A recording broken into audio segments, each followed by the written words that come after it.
Serena Marlowe collapsed on frozen concrete outside her husband's mansion gates at 8 months pregnant, her phone screen dark, her calls unanswered. Inside, Damien Voss wrapped himself around another woman while his wife's heartbeat slowed in the December cold. By the time a stranger found her unconscious body and dialed his number, their baby's life hung by a thread. This is the story of a marriage that died in the snow and a man who had to lose everything before he understood what he'd thrown away. If this grabs you, stay until the end, hit that like button, and drop your city in the comments so I can see how far this story travels. The wind off Lake Michigan had teeth that night. Serena pressed her back against the iron gate, trying to draw warmth from metal that had none to give. Her coat, the only winter coat that still fit over her swollen belly, did almost nothing against the kind of cold that crawled inside your bones and made a home there. She'd been standing outside Damien's estate for 43 minutes. She knew because she had checked her phone 11 times, watching the battery percentage drop alongside her body temperature. 8:47 p.m. No response. 8:51 p.m. Nothing. 8:55 p.m. Read receipt, but silence. The mansion rose behind the gates like something out of a different century, all dark stone and tall windows that glowed amber in the rooms where people who weren't her lived their lives. She could see shadows moving on the second floor. One shadow she recognized by the breadth of his shoulders, the particular way he stood with his weight shifted slightly left. Damien had broken his hip in a car accident when he was 19, and even after surgery, even after physical therapy, he still favored his right side when he thought no one was watching. Serena had spent 3 years watching everything about him. She pressed the call button again, listened to it ring. 1, 2, 3, 4. You've reached Damien Voss. Leave a message. Her voice came out smaller than she intended. It's me again. I'm still outside. I know you said you'd send someone, but it's getting really cold and I'm... She stopped, pressed her free hand against her stomach where the baby had gone still, too still. Please, just let me in. She hung up, stared at the phone, willed it to light up with his name. The dizziness hit in waves now, each one lasting a little longer than the last. She'd skipped lunch because the smell of food had turned her stomach, and breakfast had been half a protein bar she'd found in her purse. The baby needed more than that. The baby needed her to eat, to rest, to stop standing in sub-zero wind waiting for a man who couldn't be bothered to walk down his own driveway. But she'd promised herself she wouldn't leave. Not until he came. Damien had been strange lately, distant in ways that went beyond the normal space married people sometimes needed. He'd stopped touching her sometime around month 6, right when her body had really started to change. Stopped reaching for her in bed. Stopped kissing her goodbye in the mornings. When she'd asked him about it, he'd said he was stressed about work, about the new acquisition, about a dozen things that probably mattered but didn't explain why he looked at her sometimes like she was a stranger who'd wandered into his house. 2 weeks ago, she'd found a woman's earring in his car. Small, diamond, expensive in a way Serena's jewelry had never been. When she'd asked him about it, Damien had laughed, actually laughed, and said it probably belonged to Caroline from the legal team, that he'd given her a ride home after a client dinner. Serena had wanted to believe him, had chosen to believe him because the alternative was too much to carry while already carrying another human being inside her body. But tonight, when she'd called to say her car had broken down 6 blocks from the estate and she needed him to come get her, he'd said he'd send someone. Not, I'll be right there. Not, stay where you are, I'm coming. Just someone. Like she was a delivery that needed collecting. She'd walked anyway. 6 blocks in shoes that pinched her swollen feet, one hand on her belly, the other clutching her phone. The Uber she'd tried to call had canceled twice. Something about the neighborhood, the gates, the fact that the GPS couldn't figure out exactly where to go. So she'd walked, and when she'd reached the estate, the gates had been locked. They were never locked. Serena had her own code, one Damien had given her the day they'd gotten married.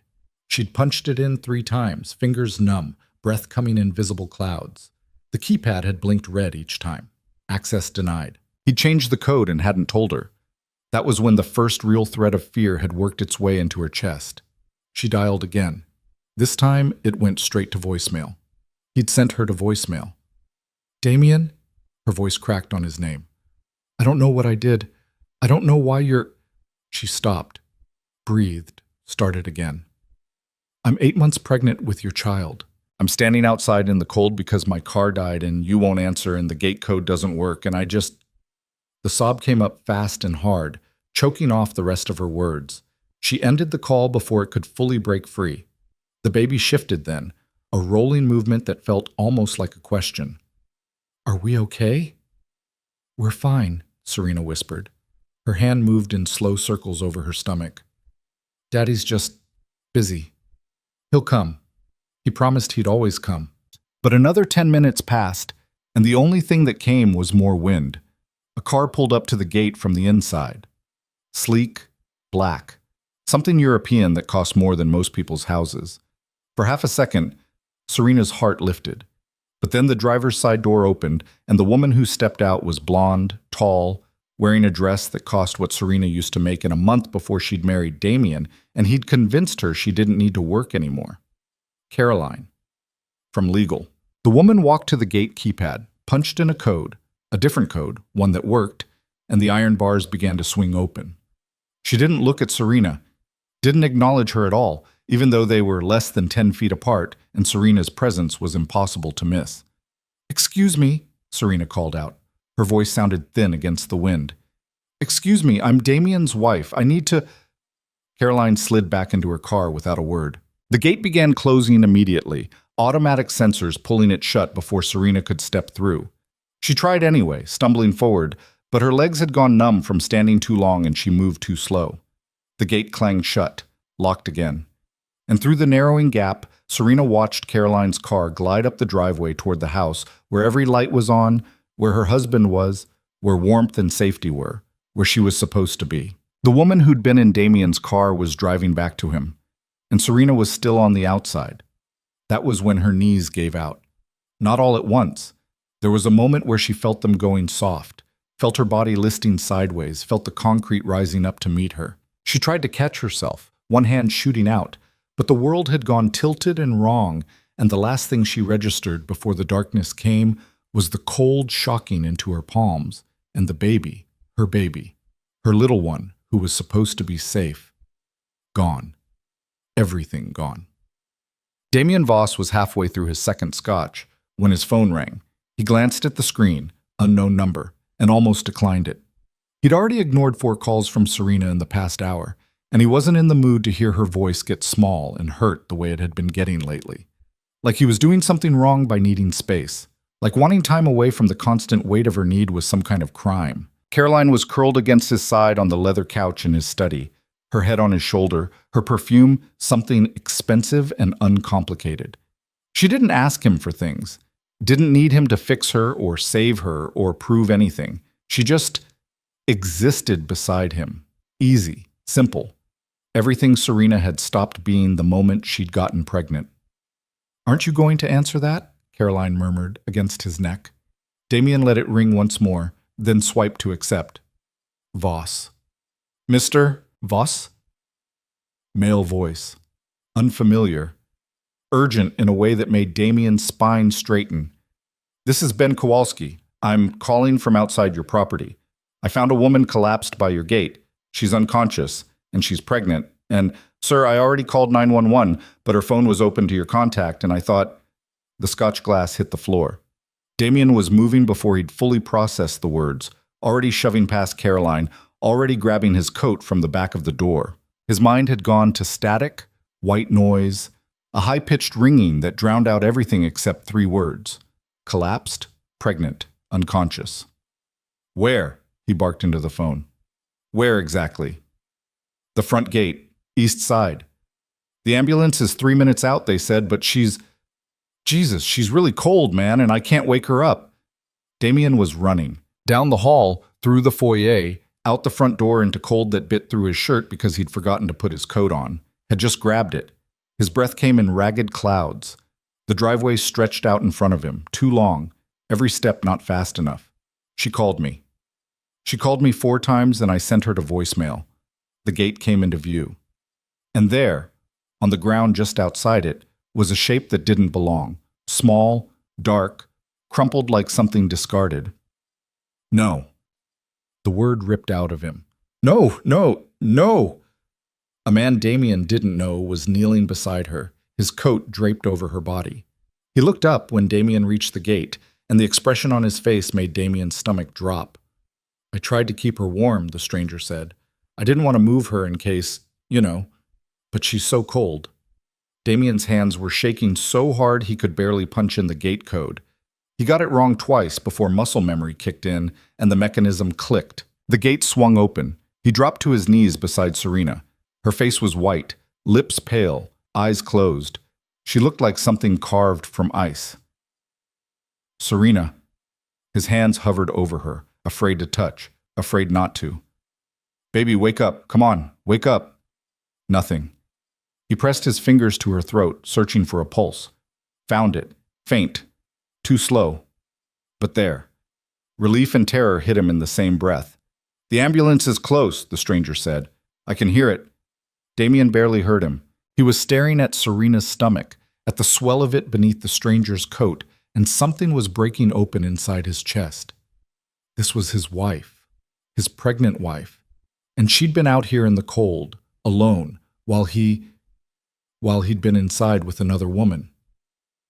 I'm sorry. He didn't know he was going to say it until the words were already out. God, Serena, I'm so sorry. Her eyelids fluttered. For a second, he thought she might open them. But then she went still again, and the only movement was the slight rise and fall of her chest. Sirens split the air.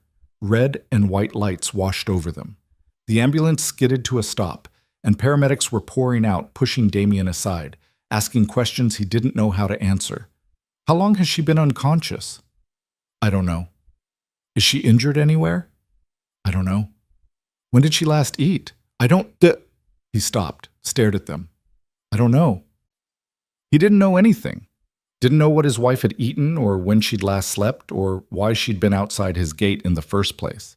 He'd stopped asking those questions weeks ago, maybe months. Had stopped seeing her as anything other than an obligation that had become too heavy to carry.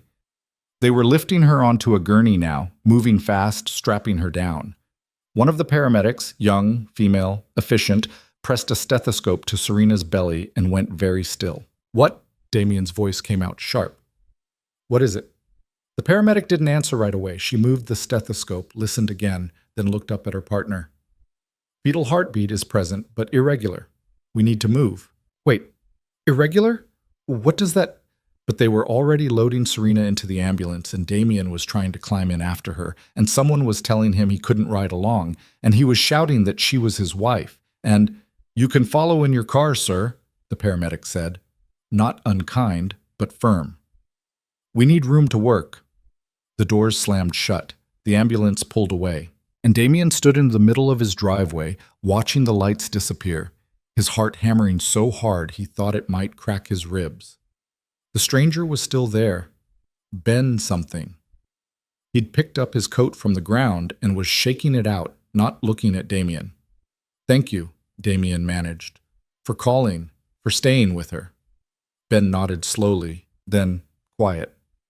She was out here a long time, man. I only found her because my dog pulled toward the gate. If he hadn't... He trailed off. Didn't need to finish.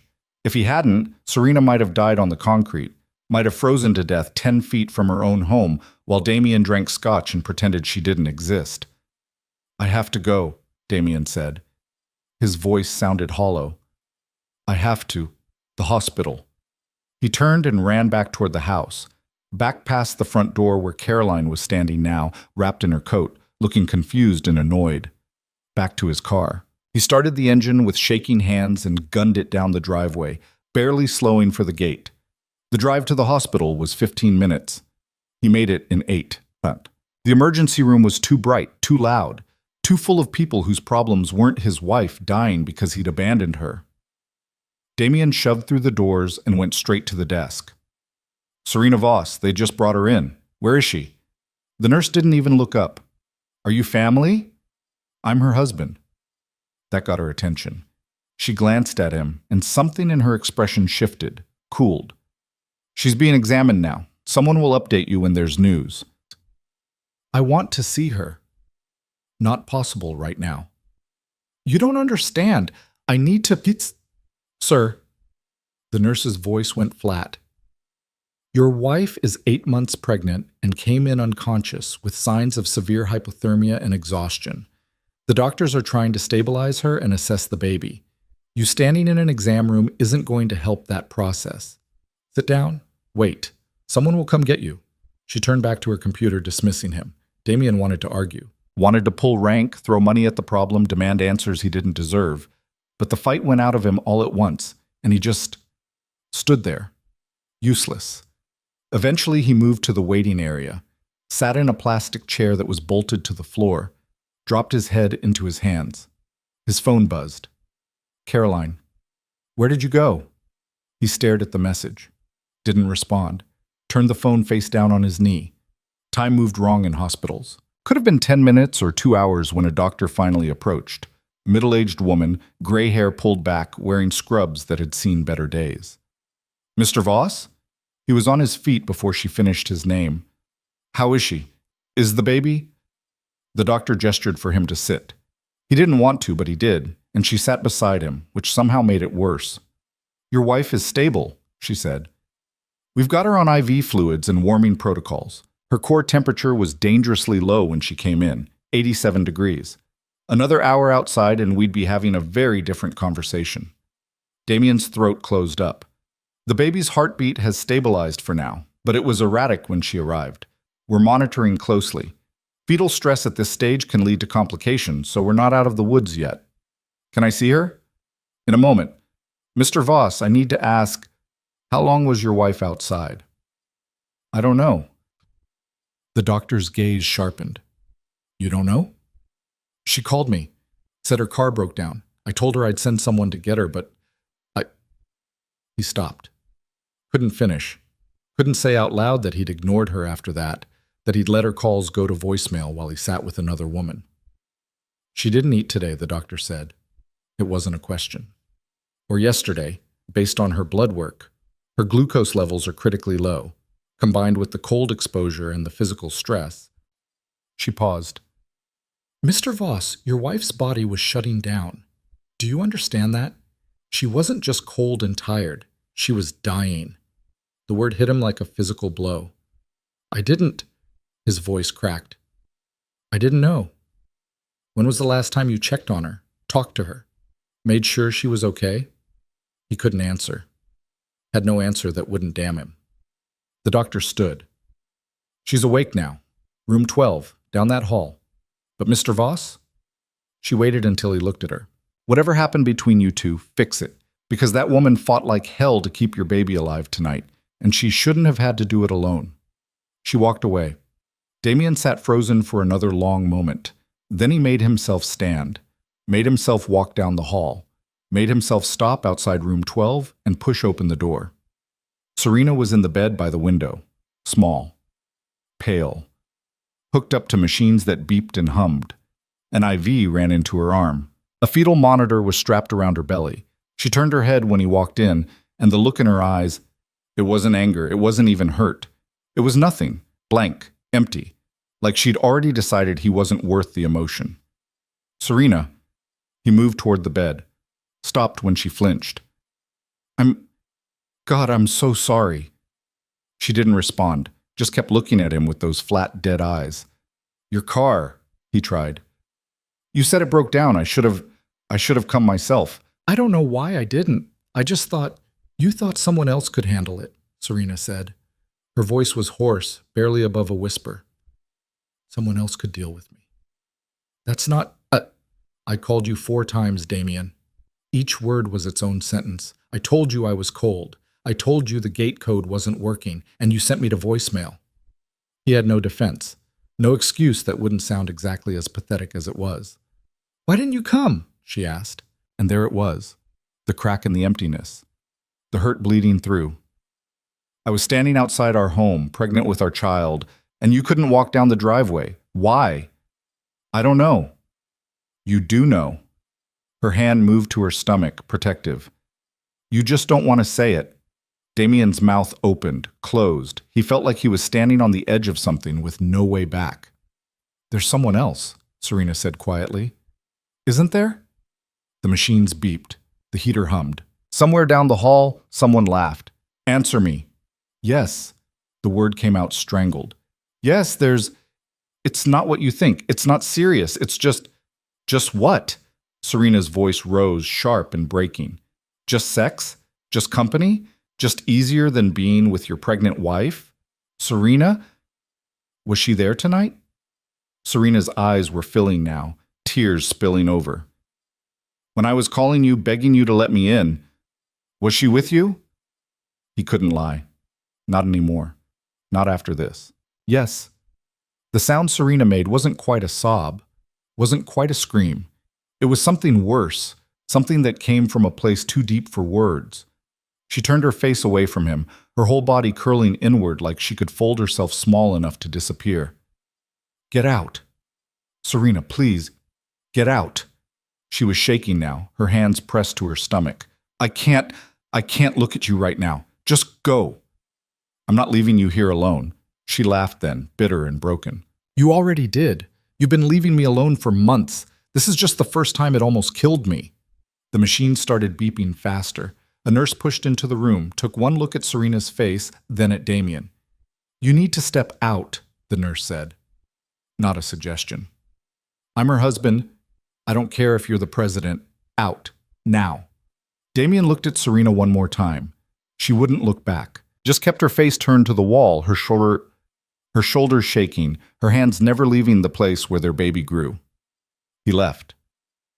The door closed behind him, and Damien stood in the hallway, listening to his wife cry through the wall, and understood, finally, too late, when it might not matter anymore, exactly what he'd done.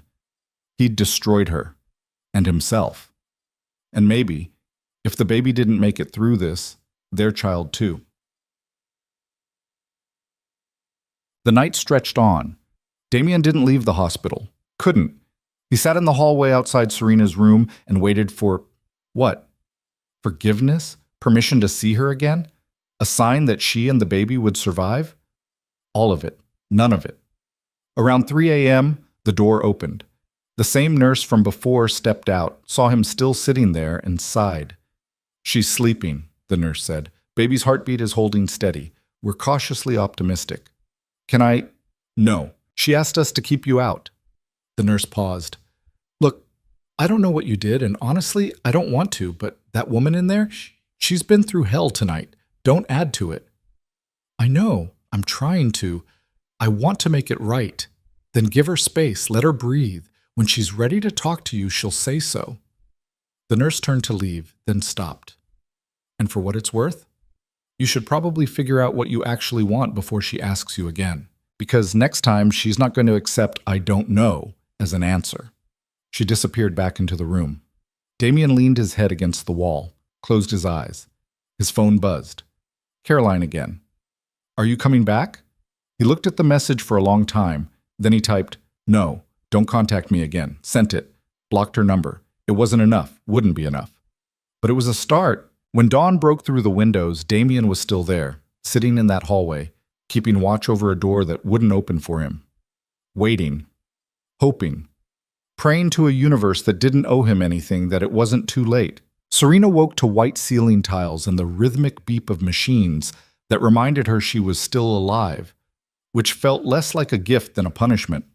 The hospital room smelled like antiseptic, and something else underneath.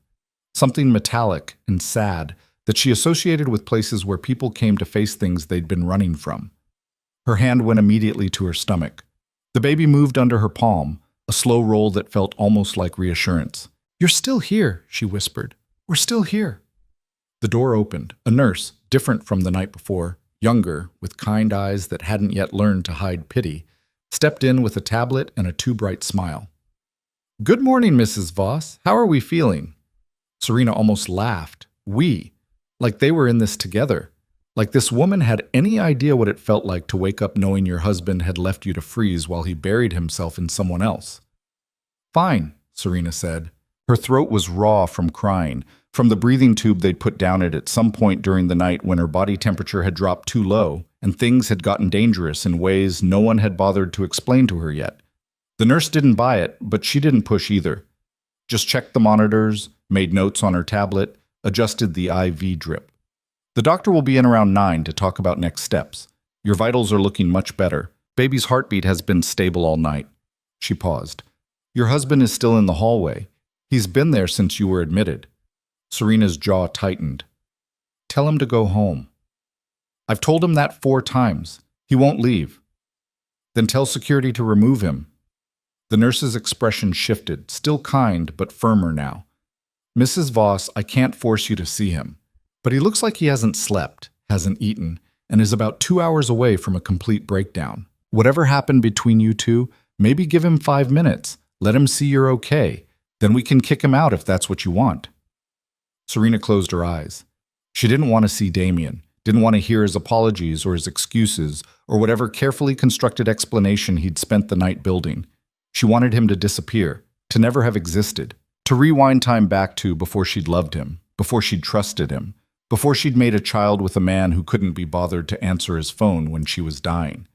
But the baby kicked again, harder this time, and Serena's hand spread across the movement, and she thought about all the conversations they'd need to have eventually. All the logistics of sharing a child with someone you couldn't stand to look at. 5 minutes, she said quietly. Then he leaves. The nurse nodded and stepped out. Serena counted heartbeats, 47 of them, before the door opened again and Damien walked in looking like something dragged out of a lake. His shirt was wrinkled, half untucked. His hair stuck up in the back where he'd been running his hands through it. There were shadows under his eyes so dark they looked like bruises, and when he tried to smile, it came out crooked and wrong. Hi, he said.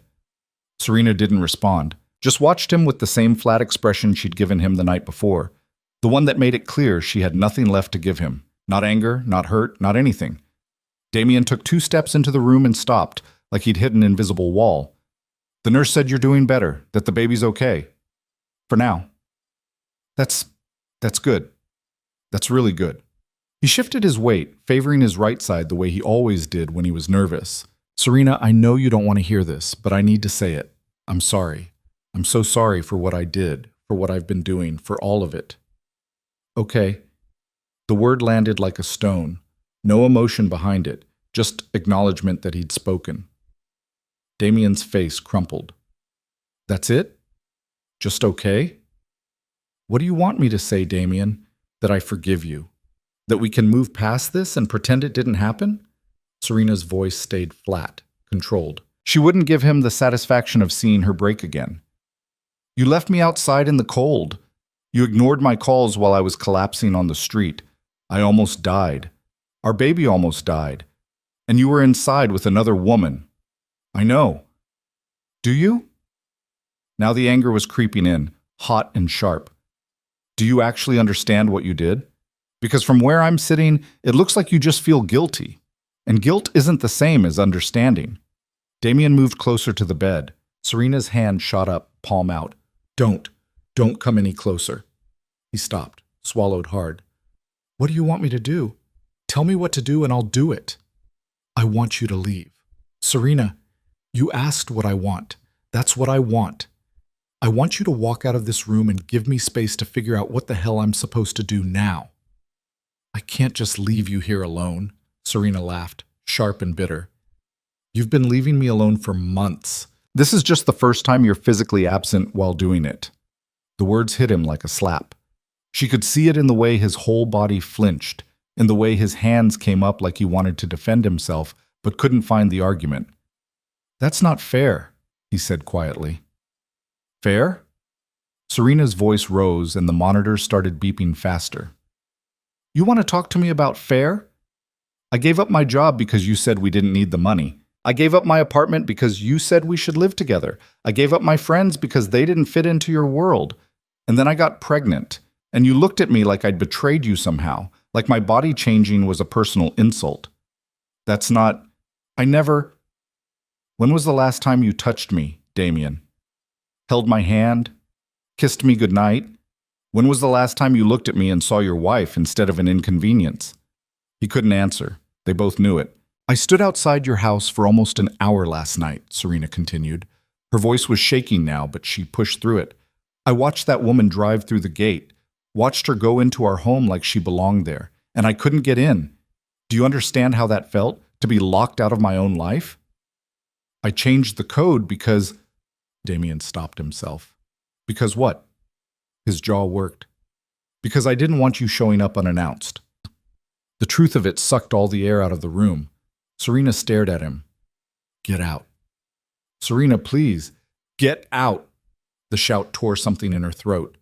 The monitors were screaming now, alarms going off. Get out, get out, get out. The door burst open. Two nurses rushed in, one going straight to Serena, the other physically steering Damien toward the exit. Sir, you need to leave. Now. I'm not... Now. They shoved him into the hallway and slammed the door. Through the window, Serena could see him standing there, hands pressed against the glass, mouth moving in words she couldn't hear and didn't want to. The nurse, the kind one from before, was holding Serena's hand, talking in a low, soothing voice about breathing, about the baby, about staying calm. But Serena couldn't be calm, couldn't breathe through the rage and the grief and the horrible, crushing weight of understanding that the man she'd married, the man she'd built her entire life around, had deliberately locked her out because he wanted to pretend she didn't exist. I can't do this, she gasped between sobs. I can't be married to him anymore. The nurse squeezed her hand. Right now, you don't have to decide anything. Right now, you just need to breathe and let us take care of you. It took 20 minutes for Serena's heart rate to stabilize, another 10 for the crying to stop. By the time the doctor arrived, Serena was empty again, wrung out, barely there. Dr. Martinez, the same woman from the night before, pulled up a chair beside the bed and sat like she had all the time in the world. Your husband's gone, she said without preamble. We had security escort him to the parking lot. He wanted me to tell you he's sorry and that he'll be back later. Don't let him in. I can't legally prevent him from visiting, but I can make sure he only comes when you're ready. Dr. Martinez leaned forward. Mrs. Voss, I need to be straight with you. The stress you're under is dangerous, for you and for the baby. Your blood pressure is too high, your glucose is still low, and every time you get upset, the baby's heart rate spikes. So what am I supposed to do, just pretend everything's fine? No, but you need to find a way to manage this that doesn't involve screaming matches, which means boundaries, clear ones. The doctor paused. Have you thought about what happens after you leave here? Where you're going to go? Serena hadn't thought past the next 5 minutes. I don't know. Do you have family, friends who can help? My parents are dead, my friends... She trailed off. The friends she'd had before Damien had slowly faded away. Their invitations declined so many times they'd stopped asking. The friends she'd made through Damien were his friends first, loyal to him in ways that would never extend to her. No, I don't have anyone. Dr. Martinez was quiet for a moment. Then, there are resources, shelters, support groups, legal advocates. If you need help leaving, there are people who specialize in this. I'm not being abused. Aren't you? The question sat between them like something alive. He never hit me, Serena said. There are a lot of ways to hurt someone without raising a hand. Dr. Martinez stood. I'm going to have a social worker come talk to you. You don't have to make any decisions today, but you should know what your options are. She left.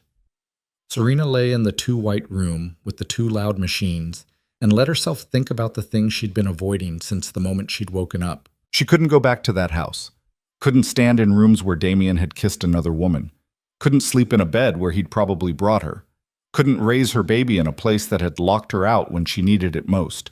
But she also had nowhere else to go. No money of her own. Everything was in joint accounts Damien controlled. No job to return to.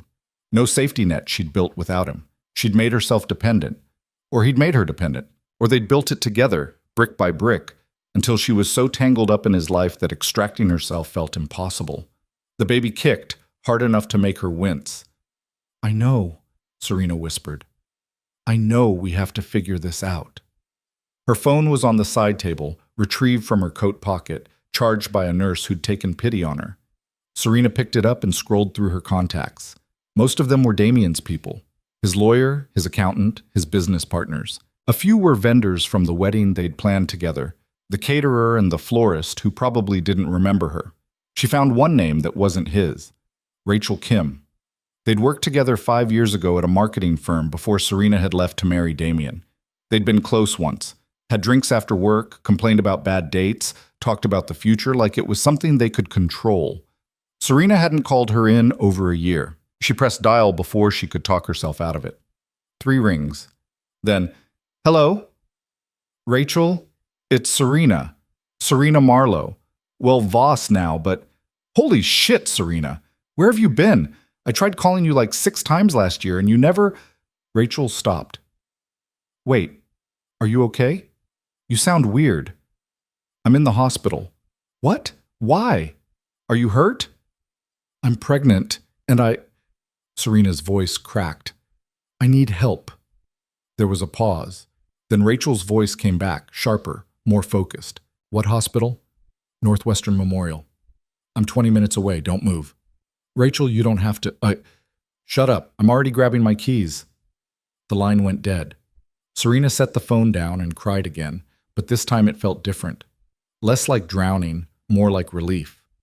Rachel showed up in 18 minutes, which meant she'd driven too fast and probably run at least one red light. She burst into the room like a small hurricane, dark hair flying, eyes scanning Serena from head to toe. Jesus Christ, Rachel breathed. You look like hell. Thanks. No, I mean... Rachel pulled up the chair Dr. Martinez had vacated and sat, reaching for Serena's hand. What happened? And don't give me the hospital version. Give me the truth. So Serena did. All of it. The slow erosion of her marriage, the isolation, the way Damien had pulled away, the other woman standing outside in the cold, waking up here with machines beeping, and a baby who'd almost died because Serena had believed her husband would keep her safe. Rachel listened without interrupting. When Serena finished, Rachel's expression had gone hard. I'm going to kill him, she said flatly. I'm going to walk into his stupid mansion and push him down the stairs. Despite everything, Serena almost smiled. Don't. It's not worth it. He left you outside to freeze, Serena, while you were pregnant. That's not didn't answer the phone fast enough territory. That's lock him up and throw away the key territory. I know. So what are you going to do? I don't know. I can't go back there, but I don't have anywhere else to go. Rachel squeezed her hand. You're coming to my place. Rachel, I can't ask you to... You're not asking, I'm telling. You're staying with me until you figure out your next move. My apartment's small, but the couch pulls out and I have a decent internet connection for lawyer consultations, which you're going to need. I don't even know if I want to divorce him. The words felt strange in her mouth. I just want to not be around him right now. That's fine. You don't have to decide anything permanent today. But you need distance, and you need someone in your corner who isn't going to make excuses for him. The relief that washed over Serena was so strong it made her dizzy. Thank you. Don't thank me yet. My couch is lumpy as hell, and my neighbor plays the saxophone at 6 a.m. Rachel stood. When are they discharging you? I don't know. A few days, maybe? They want to monitor the baby. Okay. I'll come back tomorrow with some clothes and stuff. Do you need me to get anything from your place? Serena thought about the mansion, about her clothes in the closet, her books on the shelf, all the small pieces of herself scattered through rooms that had never really felt like hers. No, she said. I don't want anything from there. Rachel nodded like she understood. Call me if you need anything. And Serena, if that bastard shows up here again, you tell the nurses to throw him out. You don't owe him anything. After Rachel left, Serena felt lighter. Not happy. She was too hollowed out for happy, but less trapped. Like maybe there was a path forward that didn't involve going back to Damien and pretending the last 24 hours hadn't happened. The social worker came an hour later. A woman in her 50s with gray-streaked hair and an expression that suggested she'd heard every terrible story there was and had stopped being surprised by human cruelty a long time ago. Her name was Linda, and she sat in the same chair everyone else had used and asked questions in a voice that managed to be both gentle and entirely no-nonsense. Has he ever physically hurt you? No. Threatened to? No. Controlled your access to money? Serena hesitated. Everything's in joint accounts, but he's the one who manages them. Linda made a note. Do you have access to those accounts? Can you withdraw money if you need to? I think so. I've never tried. Have you tried recently? No. I'd suggest you check. Today, if possible. Men who isolate their partners financially often start restricting access when they sense the relationship is ending. The words sent a chill through Serena. She pulled out her phone and opened her banking app, logged into the joint account they used for household expenses. The balance showed $47,000, which was normal. But when she tried to transfer $1,000 to her old personal account, the one she'd kept from before the marriage but rarely used, the transaction was declined. She tried again. Declined. "It's not working," Serena said. Her voice came out thin. Linda's expression didn't change. "Did he ever ask you to sign papers giving him power of attorney over your finances?" Maybe. When we got married, there were a lot of documents. His lawyer said it was standard stuff, protections for both of us in case something happened. Do you have copies of those documents? No. Damien kept them. He said he had a safe at his office for important papers. Linda was writing faster now. "Mrs. Voss, I'm going to give you the number for a lawyer who specializes in these situations. You need to talk to her as soon as possible. If your husband has legal control over your finances and you're planning to leave him, you need to act quickly." "I don't have money to pay a lawyer. She does pro bono work for cases like yours. Just call her, explain what's happening, see what she says." Linda tore a page from her notebook and handed it over. "In the meantime, don't sign anything else. Don't agree to anything without consulting her first. And don't tell your husband you're planning to leave until you have a safe place to go and a plan in place." "I'm not planning to leave. I need space."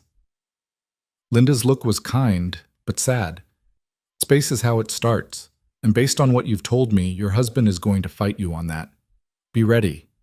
After Linda left, Serena lay in the hospital bed and stared at the ceiling and tried to understand how her life had become something that required lawyers and safety plans and warnings about the man she'd promised to love forever. Her phone buzzed. Text from Damien. "I know you don't want to hear from me, but I need you to know I ended things with Caroline. Permanently. I blocked her number. She's gone." Serena stared at the message, waited for relief, gratitude, anything, felt nothing. Another text. "I'm going to fix this. I don't know how yet, but I will. You and the baby are everything to me." She set the phone down without responding. The baby kicked, and Serena's hand moved automatically to the spot, feeling the shape of a foot or an elbow pressing against her palm. "Your dad's an idiot," she whispered. "But I guess you're stuck with him anyway." The door opened again. Serena expected another nurse, another doctor, another person with questions she didn't want to answer. Instead, it was the young nurse from the morning, the one who'd convinced her to let Damien in for 5 minutes. "Sorry to bother you," the nurse said, "but there's someone downstairs asking about you. Says she's your mother-in-law." Serena's stomach dropped. "Helen?" "She didn't give a name, just said she's family and she needs to see you." Of course, Damien had called his mother. Of course, he'd gone crying to Helen, who'd never liked Serena, who'd made it clear from day one that her son had married beneath him, that Serena would never be good enough for the Voss family legacy. "Tell her I'm sleeping," Serena said. "Tell her I can't have visitors." "I can do that. But she's pretty insistent. Says she'll wait." "Let her wait." The nurse nodded and left. Serena closed her eyes and tried to breathe through the tightness in her chest. Helen Voss was a force of nature. Old money, old power, old expectations that she wielded like weapons. She'd tried to talk Damien out of the wedding, had suggested a prenup so punitive Serena's signature had felt like signing away her soul, had spent the past 3 years subtly undermining every decision Serena made. And now she was here, probably to tell Serena that whatever had happened was her fault, that she'd driven Damien to infidelity by gaining weight or being emotional or failing to be the perfect accessory wife. Serena's phone buzzed again. This time it was a call, not a text. "Helen." She let it go to voicemail. 10 seconds later, another call. Serena turned the phone off entirely. The machines beeped. The heater hummed. Outside the window, the sky was gray and heavy with the promise of more snow. And Serena lay there, 8 months pregnant, hooked up to machines, locked in a hospital room, and realized that even here, even now, the Voss family wasn't going to let her go without a fight. Helen Voss got past security 20 minutes later by claiming she was there to deliver important medical documents that Serena's insurance required. The nurse who'd been running interference appeared in the doorway looking apologetic and defeated. "I'm sorry," she said. She's very persuasive. Helen swept into the room before Serena could protest. All cashmere and pearls, and the kind of confidence that came from never being told no. She was 63 but looked 50, maintained through expensive procedures and a personal trainer who came to her house 6 days a week. Her hair was silver blonde, cut in a sharp bob that framed a face that had probably been kind once, before decades of social warfare had turned it into something else. Serena. Helen's voice was cool, controlled. You look dreadful. Hello, Helen. I came as soon as Damien called. He's beside himself, you know, absolutely devastated. Serena didn't respond, just watched her mother-in-law settle into the visitor's chair like she owned it, crossing her legs at the ankle in that particular way wealthy women did, the one that suggested they'd taken deportment classes as children. He told me what happened, Helen continued, about the misunderstanding with the gate code, about you being outside in the cold. Truly unfortunate. Misunderstanding, Serena repeated. The word tasted bitter. Well, what would you call it? Damien said he changed the security protocols for safety reasons and simply forgot to inform you. An oversight, certainly, but hardly malicious. He locked me out because he didn't want me coming home while he was with another woman. Helen's expression didn't change. Damien mentioned you might be upset about Caroline, but darling, these things happen in marriages, especially when a wife becomes difficult to be around. The casual cruelty of it landed like a punch. Serena's hands curled into fists against the blanket. Difficult, she said quietly. I'm 8 months pregnant with his child. Yes, and you've been quite demanding about it, haven't you? Calling him constantly, needing reassurance, being emotional. Men aren't built for that level of intensity, Serena. They need space, lightness. Caroline provided that when you couldn't. So it's my fault he cheated. I didn't say that. Helen's tone suggested she'd said exactly that. But you must understand, marriages require work from both parties. And lately, from what Damien tells me, you've been rather, she gestured vaguely at Serena's body, consumed by the pregnancy. Understandable, of course, but men have needs that don't stop just because you're carrying a child. Serena felt something cold settle in her chest. Did you come here to blame me for my husband's affair? I came here to help you see the bigger picture. Damien made a mistake. He's acknowledged it, ended things with the other woman, and is willing to move forward. The question is whether you're going to be mature enough to do the same. Mature. Serena's voice was rising now, and she didn't try to stop it. He left me outside to freeze. I almost died. Our baby almost died. And you think the mature response is to forgive him and pretend it didn't happen? Helen's eyes narrowed. Don't be dramatic. You're fine. The baby's fine. No permanent damage done. No permanent damage? Serena pushed herself up in the bed, ignoring the pull of the IV in her arm. I have frostbite on 3 of my toes. My blood pressure is so high they're worried about preeclampsia. And every time I close my eyes, I'm back outside that gate, watching his mistress drive past me into my own house. She's not his mistress. She was a momentary distraction. That doesn't make it better. Lower your voice. You're in a hospital. Helen smoothed her skirt, a small gesture that somehow conveyed immense displeasure. Serena, I'm going to be frank with you. You come from nothing. No family, no money, no connections. Damien gave you everything. A home, security, a position in society that you never could have achieved on your own. And now you're going to throw that away because of wounded pride? The words hit like they were designed to, sharp and precise, aimed at the soft parts Serena had spent years trying to protect. I'm throwing it away because he doesn't love me, Serena said. Her voice came out quieter now, exhausted. Maybe he never did. Love, Helen laughed, short and dismissive. You're not a teenager, Serena. Love is what you feel at the beginning. What matters is partnership, stability, legacy. Damien can give you all of that. Can you honestly say you'll find better? I can say I deserve someone who won't leave me to die on the street. Again, with the dramatics. Helen stood, collecting her purse. I can see you're not ready to have a rational conversation. But let me be clear about something. If you leave Damien, if you try to take him to court, you will lose. The prenup you signed gives you almost nothing in the event of divorce. No alimony, no claim to assets acquired during the marriage. You'll walk away with whatever you brought into it, which, as I recall, was a 10-year-old Honda and about $3,000 in savings. Serena's throat went tight. I have rights. The baby. The baby will be provided for. Damien would never abandon his child. But you? Helen's smile was thin and sharp. You'll be lucky to get supervised visitation once our lawyers are done. Do you really think a court will give primary custody to an unemployed woman with no family support and a history of emotional instability? I don't have a history of... You were hospitalized for a breakdown during college, weren't you? After your parents died? Spent 3 months in treatment for depression and anxiety. Helen tilted her head. These things have a way of coming out in custody disputes, especially when the father can provide a stable home with every advantage money can buy. The room seemed to tilt. Serena had told Damien about that time in her life during one of their early dates, when she'd still believed in the safety of vulnerability. She'd never imagined he'd use it against her, that his mother would weaponize her grief. Get out, Serena whispered. I'm simply being honest with you. You don't have the resources to fight this family. The sooner you accept that and start working toward reconciliation, the better for everyone, especially that baby. Get out. Helen moved toward the door, then paused. One more thing. Rachel Kim called asking about you. I took the liberty of explaining that you're in a delicate state and shouldn't be bothered with outside influences right now. She seemed to understand. You had no right.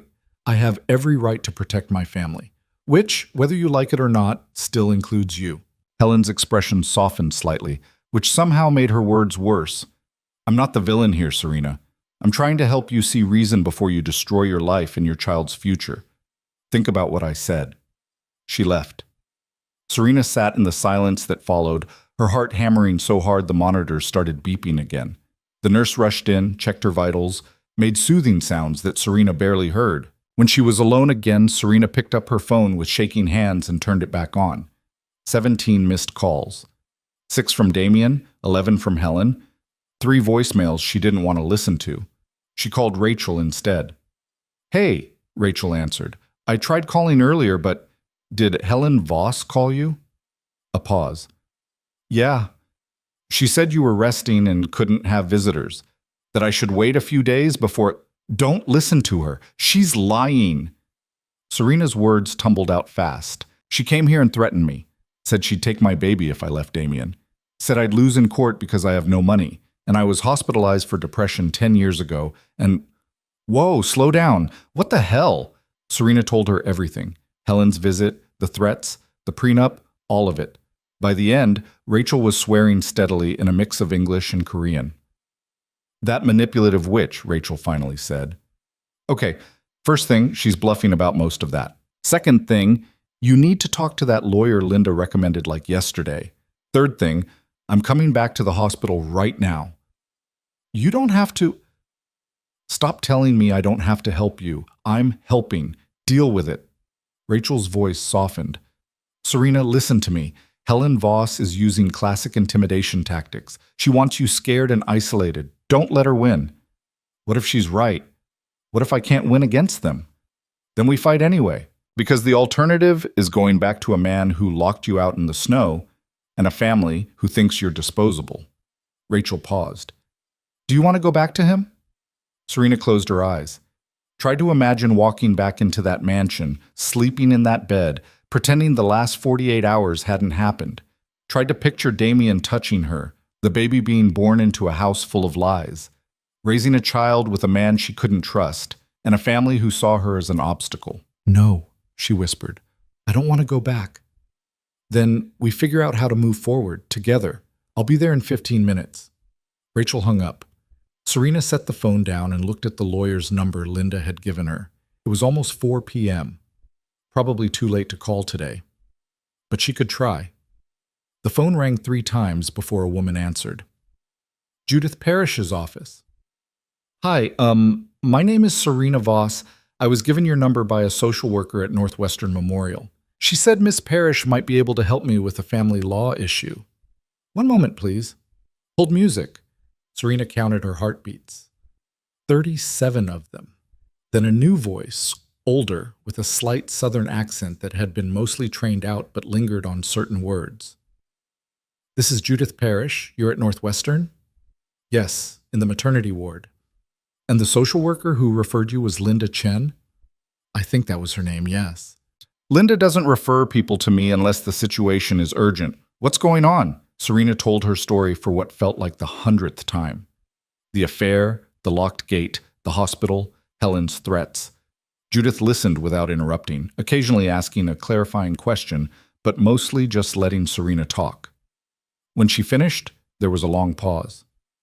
Okay, Judith finally said. I'm going to ask you some hard questions, and I need you to answer honestly. Can you do that? Yes? Do you believe your husband would physically harm you or your child? No, he's not violent. Has he ever prevented you from leaving a room or a building, locked you in anywhere, taken your phone or your keys? Serena thought about the gate code. He changed the gate code to the house without telling me. Last night I couldn't get in. But before that? Any pattern of restricting your movement? No. Good. That makes things easier legally. Judith's voice was brisk, professional. Now, your mother-in-law mentioned a prenup. Do you have a copy? No, Damien's lawyer handled it. I signed it before the wedding. Did you have your own lawyer review it before you signed? No, Damien said it was standard, that it protected both of us. Judith made a sound that might have been a sigh. Did anyone pressure you to sign?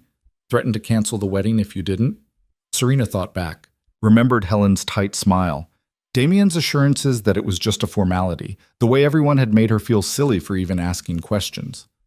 Not explicitly, but it was clear the wedding wouldn't happen if I didn't sign. That's coercion. Depending on what's in the document, we might be able to challenge its validity. Judith paused. I'm going to need to see that prenup. Can you get a copy? It's at Damien's office in a safe. We'll subpoena it if we have to. In the meantime, I want you to start documenting everything. Every text, every call, every conversation. Write down what Helen said to you today, word for word if you can remember. Screenshot your bank accounts, especially if you notice any changes in access. I already can't transfer money out of our joint account. When did that start? I don't know. I just tried it today for the first time. Try again, right now, while I'm on the phone. Tell me what happens. Serena opened her banking app with one hand, keeping the phone pressed to her ear with the other. She pulled up the joint account and attempted to transfer $500 to her personal account. Transaction declined. It won't let me, Serena said. What's the error message? It just says transaction declined. No other explanation. That's a freeze. Your husband probably called the bank and restricted your access. It's not legal, but it'll take a court order to fix it. Judith's voice hardened. How much money do you have in accounts that are solely in your name? Serena checked her old personal account. $417. Credit cards? 1. But it's connected to the joint account. If he's frozen that, check it. Serena tried to log into the credit card account. The password she'd been using for 2 years didn't work. She tried twice more.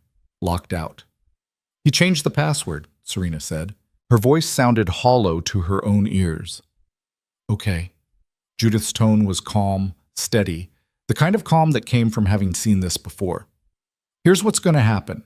I'm going to file an emergency motion first thing Monday morning for temporary support and access to marital funds. I'm also going to request a restraining order preventing your husband from further restricting your access to money. In the meantime, you have $400. Make it last through the weekend. I don't have anywhere to go when they discharge me, and I can't pay you. I do pro bono work through a foundation. You don't pay me. The foundation does. Judith paused. As for where you'll go, do you have a friend who can take you in temporarily? Yes. Rachel. She said I could stay with her. Good, that's good. She'll probably be called as a witness at some point, so make sure she understands what she's getting into. Supporting you might mean facing pressure from your husband's family. She can handle it. I believe you. Now listen carefully. Between now and Monday, you do not communicate with your husband except through text messages. No phone calls, no in-person meetings. If he shows up at the hospital, you don't see him alone. Keep a nurse in the room. Everything he says to you, you document. Understand? Yes. If his mother comes back, you refuse to see her. She's not your lawyer. She's not your doctor. She has no right to be in that room. Hospital staff will back you up on that. Okay, one more thing. This is going to get ugly. The Voss family has money and connections, and they're going to use both to try to intimidate you into backing down. You need to be ready for that. Can you do this? Can you see it through even when it gets hard? Serena thought about standing outside that gate, about watching Caroline drive past her, about Helen's threats and Damien's hollow apologies. Thought about the baby inside her, the one who deserved better than being raised in a house built on lies. Yes, she said, I can do this. Good. I'll call you Monday morning after I file the motions. In the meantime, you rest, you take care of yourself and that baby, and you don't let them make you feel small. Judith hung up. Serena set the phone down and looked at her hands. They were still shaking, but less now, like something inside her had solidified, turned from water into stone. Rachel arrived 10 minutes later carrying a bag from Target and a look of fierce determination. I brought you real clothes, Rachel said, dumping the bag on the bed, because you're not wearing that hospital gown when they discharge you. Also, I brought snacks because hospital food is garbage. Serena pulled out a soft gray sweatshirt, maternity leggings, basic underwear. You didn't have to do all this. Stop saying that. I keep telling you I want to help. Rachel sat on the edge of the bed. Did you call the lawyer? Yeah, she's filing emergency motions Monday. In the meantime, Damien froze my access to our money. Rachel's expression darkened. Of course he did. Okay, new plan.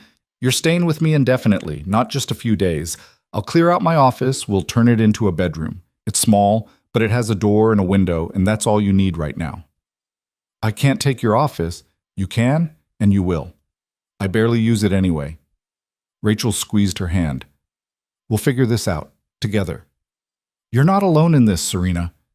The words cracked something open in Serena's chest. She'd been alone for so long, even when she was married, even when she was surrounded by people. Damien's isolation had been so gradual she'd barely noticed it happening.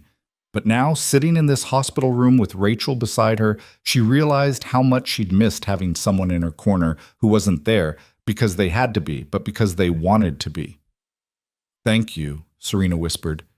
Don't thank me yet. You haven't seen how terrible my pull-out couch is. Despite everything, Serena almost smiled. The door opened again, and Dr. Martinez walked in with a clipboard and an expression that suggested the news wasn't great, but wasn't terrible either. Mrs. Voss, how are you feeling? Tired, angry, confused. All reasonable responses to your situation. Dr. Martinez glanced at Rachel. And you are? Rachel Kim, friend. Good. She should have friends. The doctor turned back to Serena. I wanted to update you on your discharge plan. We're keeping you through the weekend for observation. Your blood pressure is still elevated, and I want to make sure the baby's heartbeat stays stable before we send you home. When will I be discharged? Probably Monday, assuming everything stays stable. Tuesday at the latest. Dr. Martinez paused. I also wanted to talk to you about delivery. Given what happened, given your stress levels, I think we need to prepare for the possibility of inducing labor early or scheduling a C-section. Serena's hand went to her stomach. Is something wrong with the baby? No. But you're at high risk for complications. The hypothermia, the stress, the elevated blood pressure, all of that increases the chances of problems during delivery. I'd rather have a controlled situation where we can monitor everything closely. How early are we talking? I'd like to get you to 37 weeks if possible. You're at 35 weeks now, so ideally 2 more weeks. And if I can't make it 2 weeks, then we deliver whenever we need to. Modern medicine is very good at caring for babies born a few weeks early. Dr. Martinez sat down. I know this is a lot, but I need you to take care of yourself.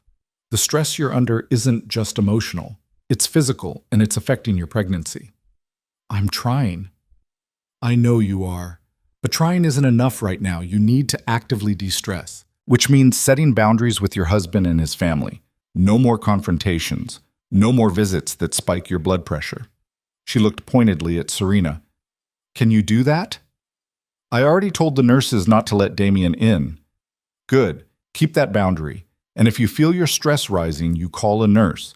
We can give you something to help you calm down that's safe for the baby. After Dr. Martinez left, Rachel pulled out her phone. Okay, we're making a list. Things that need to happen before you leave the hospital. Rachel. Nope. Humor me. We're making a list. She opened her notes app. 1. Lawyer stuff, already in progress. 2. Somewhere to live, done. 3. Clothes and essentials, also done. 4. Plan for if Damien shows up at my apartment, which he probably will. Serena hadn't thought about that. What do we do if he comes? We don't answer the door. If he won't leave, we call the cops. Simple. He's not going to just accept this. I know, but that's his problem, not yours. You're allowed to walk away from people who hurt you, even if you're married to them, especially if you're married to them. Serena nodded slowly. What if he tries to take the baby? He can't. Not legally. Not without a custody agreement. And even then, not from the hospital. Rachel's voice was firm. Stop borrowing trouble, Serena. We'll deal with problems as they come. Right now you need to rest. But rest didn't come easy that night. Serena lay in the hospital bed listening to the machines beep and the nurses move through the halls and tried not to think about Damien somewhere across the city, probably planning his next move. Tried not to think about Helen and her threats, about lawyers and court battles and custody arrangements. Tried not to think about the fact that the man she'd loved enough to marry had become someone she didn't recognize. Her phone buzzed around midnight. Text from Damien. I'm not giving up on us. I know you're angry, I know I hurt you, but we can fix this. We have to fix this. For the baby. Serena stared at the message for a long time. Then she typed back, the baby deserves parents who don't hurt each other. I'm not sure we can be that anymore. His response came fast. We can be anything we choose to be. I'm choosing to fight for you. For us. You should have chosen that before you locked me outside. I know, and I'll regret that for the rest of my life. But I can't undo it. I can only move forward. Let me show you I've changed. How? How are you going to show me that? The typing indicator appeared. Disappeared. Appeared again. Finally, I don't know yet, but I'll figure it out. Just please don't shut me out completely. Serena's fingers hovered over the keyboard. Part of her wanted to say something cruel, something that would hurt him the way she was hurting. But the larger part was just tired. Too tired to fight, too tired to care, too tired to figure out whether anything he said mattered anymore.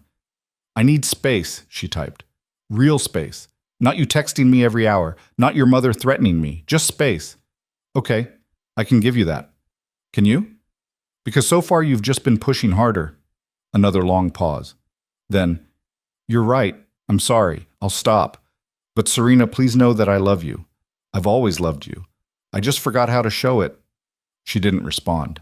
Just set the phone down and turned her face to the wall and let the tears come silently so the nurses wouldn't hear and come rushing in to check on her again. The baby moved inside her, a rolling kick that felt almost like a question. Like even the child could sense the chaos surrounding them both. I don't know what we're doing either, Serena whispered into the dark. But we'll figure it out, somehow. Sunday passed in a blur of visitors. Rachel came back with more supplies and stayed for hours, helping Serena set up a new email account that wasn't connected to anything Damien had access to, researching tenant rights and custody laws, generally being the kind of friend Serena had forgotten existed. Linda, the social worker, stopped by to check in, looking pleased that Serena had already contacted Judith Parrish. The young nurse, whose name turned out to be Amy, brought Serena ice chips and magazines and chatted about nothing in particular, which was exactly what Serena needed. Damien didn't come, didn't call. Kept his promise about space, which somehow felt worse than his constant presence would have. Like he'd finally heard her, but only because he'd run out of other options. Helen called twice. Serena ignored both attempts. By Monday morning, Serena's blood pressure had come down enough that Dr. Martinez agreed to discharge her Tuesday if things stayed stable. Judith called at 9 a.m. sharp with news. I filed the motions, Judith said without preamble. Emergency hearing is set for Wednesday at 2 p.m. Your husband's been served. Expect him to get a lawyer involved immediately. What happens at the hearing? We argue for temporary spousal support and restoration of your access to marital funds. The judge will also hear my request for a restraining order preventing further financial abuse. If we're lucky, we get a ruling by end of day. And if we're not lucky, then it drags out and you live on your friend's charity while we wait. But judges don't usually look kindly on men who freeze out pregnant wives, so I'm optimistic. Judith paused. Are you still planning to stay with your friend Rachel? Yes? Good. Make sure she knows the Voss family might contact her. They'll try to paint you as unstable, manipulative, whatever they think will work. She needs to be ready to shut that down. She can handle it. I believe you. I'll call you after the hearing Wednesday. In the meantime, you take care of yourself and let me worry about the legal stuff. After Judith hung up, Serena sat in the hospital bed and tried to process the fact that this was really happening. She was really leaving, really fighting back, really choosing herself and her baby over the safety of a marriage that had stopped being safe a long time ago. The baby kicked, and Serena smiled for the first time in days. "We're going to be okay," she said to the swell of her stomach. "I promise. We're going to be okay." Tuesday morning arrived with fresh snow and the kind of quiet that felt more like held breath than peace. Serena was packing the few belongings Rachel had brought her when Dr. Martinez appeared in the doorway with discharge papers and a prescription bottle. "Blood pressure medication," the doctor said, setting the bottle on the bedside table. "Take it twice a day. No skipping doses. I want to see you back here in 1 week for a checkup, and if anything feels wrong before that, bleeding, severe cramping, decreased fetal movement, you come straight to the ER. Understand?" "I understand." Dr. Martinez studied her for a moment. "How are you really doing?" "I'm terrified," Serena said honestly. "But I think I'm doing the right thing." "Good. Being terrified means you're paying attention." The doctor handed over the discharge papers. "You have people helping you. My friend Rachel, and a lawyer. That's more than a lot of women in your situation have. Use them. Don't try to be strong alone." Dr. Martinez paused at the door. "And Serena, what you went through last week, standing outside in the cold, almost losing everything, that wasn't your fault. Don't let anyone convince you it was." After she left, Serena changed into the clothes Rachel had brought. The sweatshirt was soft, the leggings stretched comfortably over her belly, and for the first time in days she felt almost human instead of like a collection of failing parts hooked up to machines. Rachel arrived at 10 a.m. sharp, pulling her ancient Civic into the hospital pickup area with the kind of confidence that suggested she didn't care about the no parking signs. "Your chariot awaits," Rachel said, popping the trunk. "It's not fancy, but it runs." Serena lowered herself into the passenger seat, the baby shifting with the movement. The car smelled like coffee and the vanilla air freshener hanging from the rear view mirror. Nothing like Damien's cars with their leather interiors and new car smell that never seemed to fade. "Thank you," Serena said as Rachel pulled into traffic, "for all of this." "Stop thanking me. It's getting weird." Rachel glanced over. "How are you feeling? For real, not the polite version. Like I'm about to fall off a cliff and I'm not sure if there's anything at the bottom to catch me." "That's fair, but for what it's worth, I'm at the bottom with a very large net and questionable upper body strength." Despite everything, Serena smiled. Rachel's apartment was in Wicker Park, a third-floor walk-up in a building that had seen better decades. The stairs were narrow and steep, and by the time Serena reached the top, she was breathing hard enough that Rachel made her sit on the landing for 5 minutes before going inside.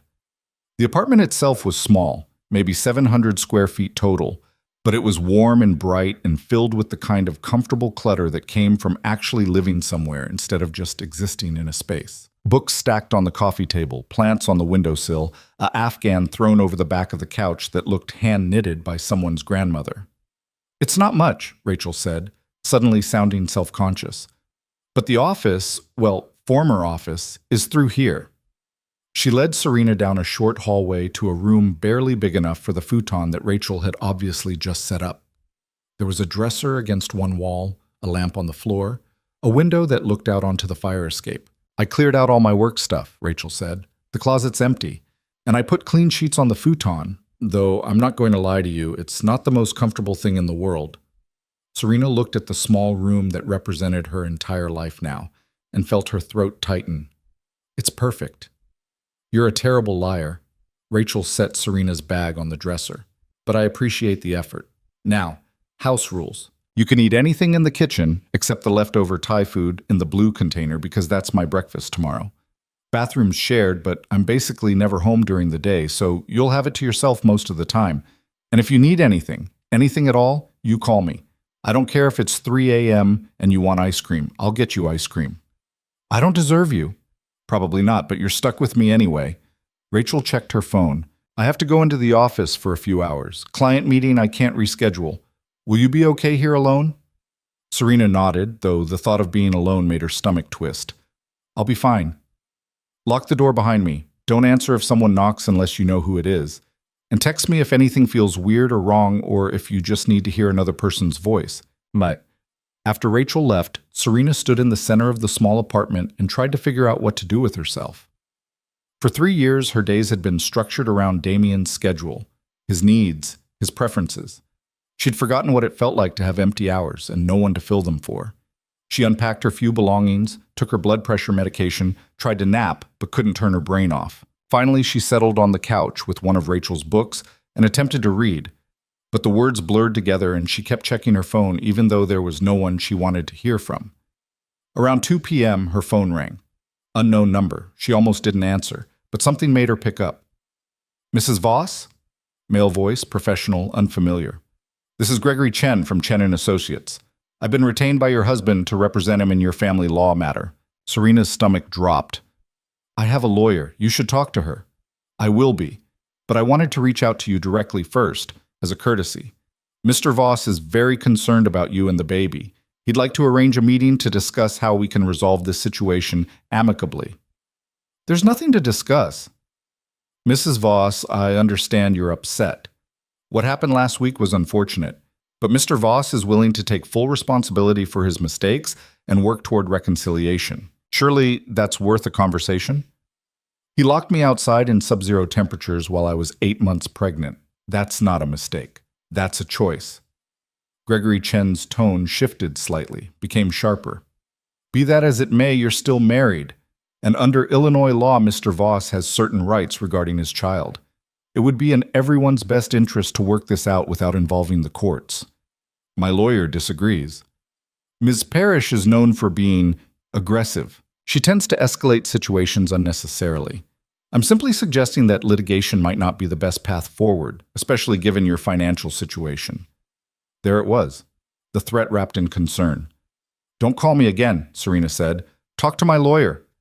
She hung up before he could respond. Her hands were shaking. She tried to breathe through it, counting the way the nurse Amy had taught her, but the panic was already crawling up her throat. Damien had hired a lawyer. A real one, the kind who called wives directly to intimidate them into backing down. She called Judith. He had his lawyer call me, Serena said when Judith picked up. Gregory Chen, he wanted to set up a meeting. Of course he did. What did you tell him? To talk to you. Perfect. Don't engage with him again. If he calls back, send him to voicemail. Judith sounded pleased rather than worried. Gregory Chen is expensive. Damien hiring him is actually good news for us. How is that good news? Because it shows he's taking this seriously, which means he's worried, and worried opponents make mistakes. Judith paused. The hearing's tomorrow at 2 p.m. I need you there. Can you make it to the courthouse? Yes, Rachel can drive me. Good. Wear something professional but comfortable. We're not trying to impress anyone, but we want to look like responsible adults. And Serena, don't talk to Damien. Not tonight, not tomorrow morning. If he shows up at your friend's apartment, you call the police. He wouldn't. He hired Gregory Chen. He's playing hardball now. Expect him to do whatever it takes. After they hung up, Serena sat on Rachel's couch and tried not to think about Damien somewhere across the city, strategizing with his expensive lawyer about how to get her to come back. Tried not to think about what tomorrow's hearing would be like, facing him in court, having a judge decide whether she deserved access to her own money. The baby kicked hard enough to make her wince. She pressed her hand to the spot and felt the answering push of a tiny foot. I know, she whispered. This is scary, but we're going to get through it. Her phone buzzed. Text from a number she didn't recognize. This is Caroline. We need to talk. Serena stared at the message like it might bite her. Caroline. The woman who'd been in Damien's car, who'd driven past her through the gate, who'd been warm inside the house while Serena froze outside. Against her better judgment, she typed back, How did you get my number? Damien. He's a mess, Serena. He told me everything. About the gate, the hospital, all of it. I don't care, I know you don't, but I need you to understand something. I didn't know he was married when we started. He told me he was separated, that you two were getting divorced. Serena's vision went red at the edges. That's a lie. I know that now.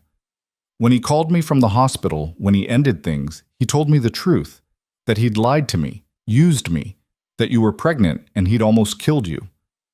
A pause. Then another message. I'm not asking you to forgive him. I just wanted you to know I'm not the villain here. He played both of us. You drove past me. Through the gate, you saw me standing there. I didn't know who you were. He never showed me pictures, never talked about you.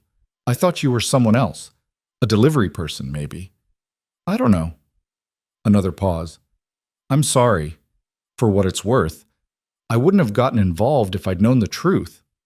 Serena wanted to scream at her, to tell her it didn't matter whether she'd known or not, that she'd still been part of the worst night of Serena's life. But the anger felt hollow now, exhausting. Don't contact me again, Serena typed. And if Damien asks you to testify for him in court, tell him no.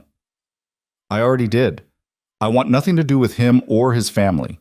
Serena blocked the number and threw her phone onto the couch cushion beside her. The door lock clicked. Rachel walked in carrying takeout bags and a look of determination. I got Chinese food and ice cream and I'm prepared to eat feelings with you until we both feel sick, Rachel announced. Also, I stopped by a thrift store and got you some more maternity clothes because you can't wear the same sweatshirt for the next month. I can't afford... Didn't ask. The total was like $30. I'll survive. Rachel dumped everything on the coffee table. Now talk to me. What happened while I was gone? You have that look. What look? The one where something happened and you're trying to convince yourself it's fine, but it's definitely not fine.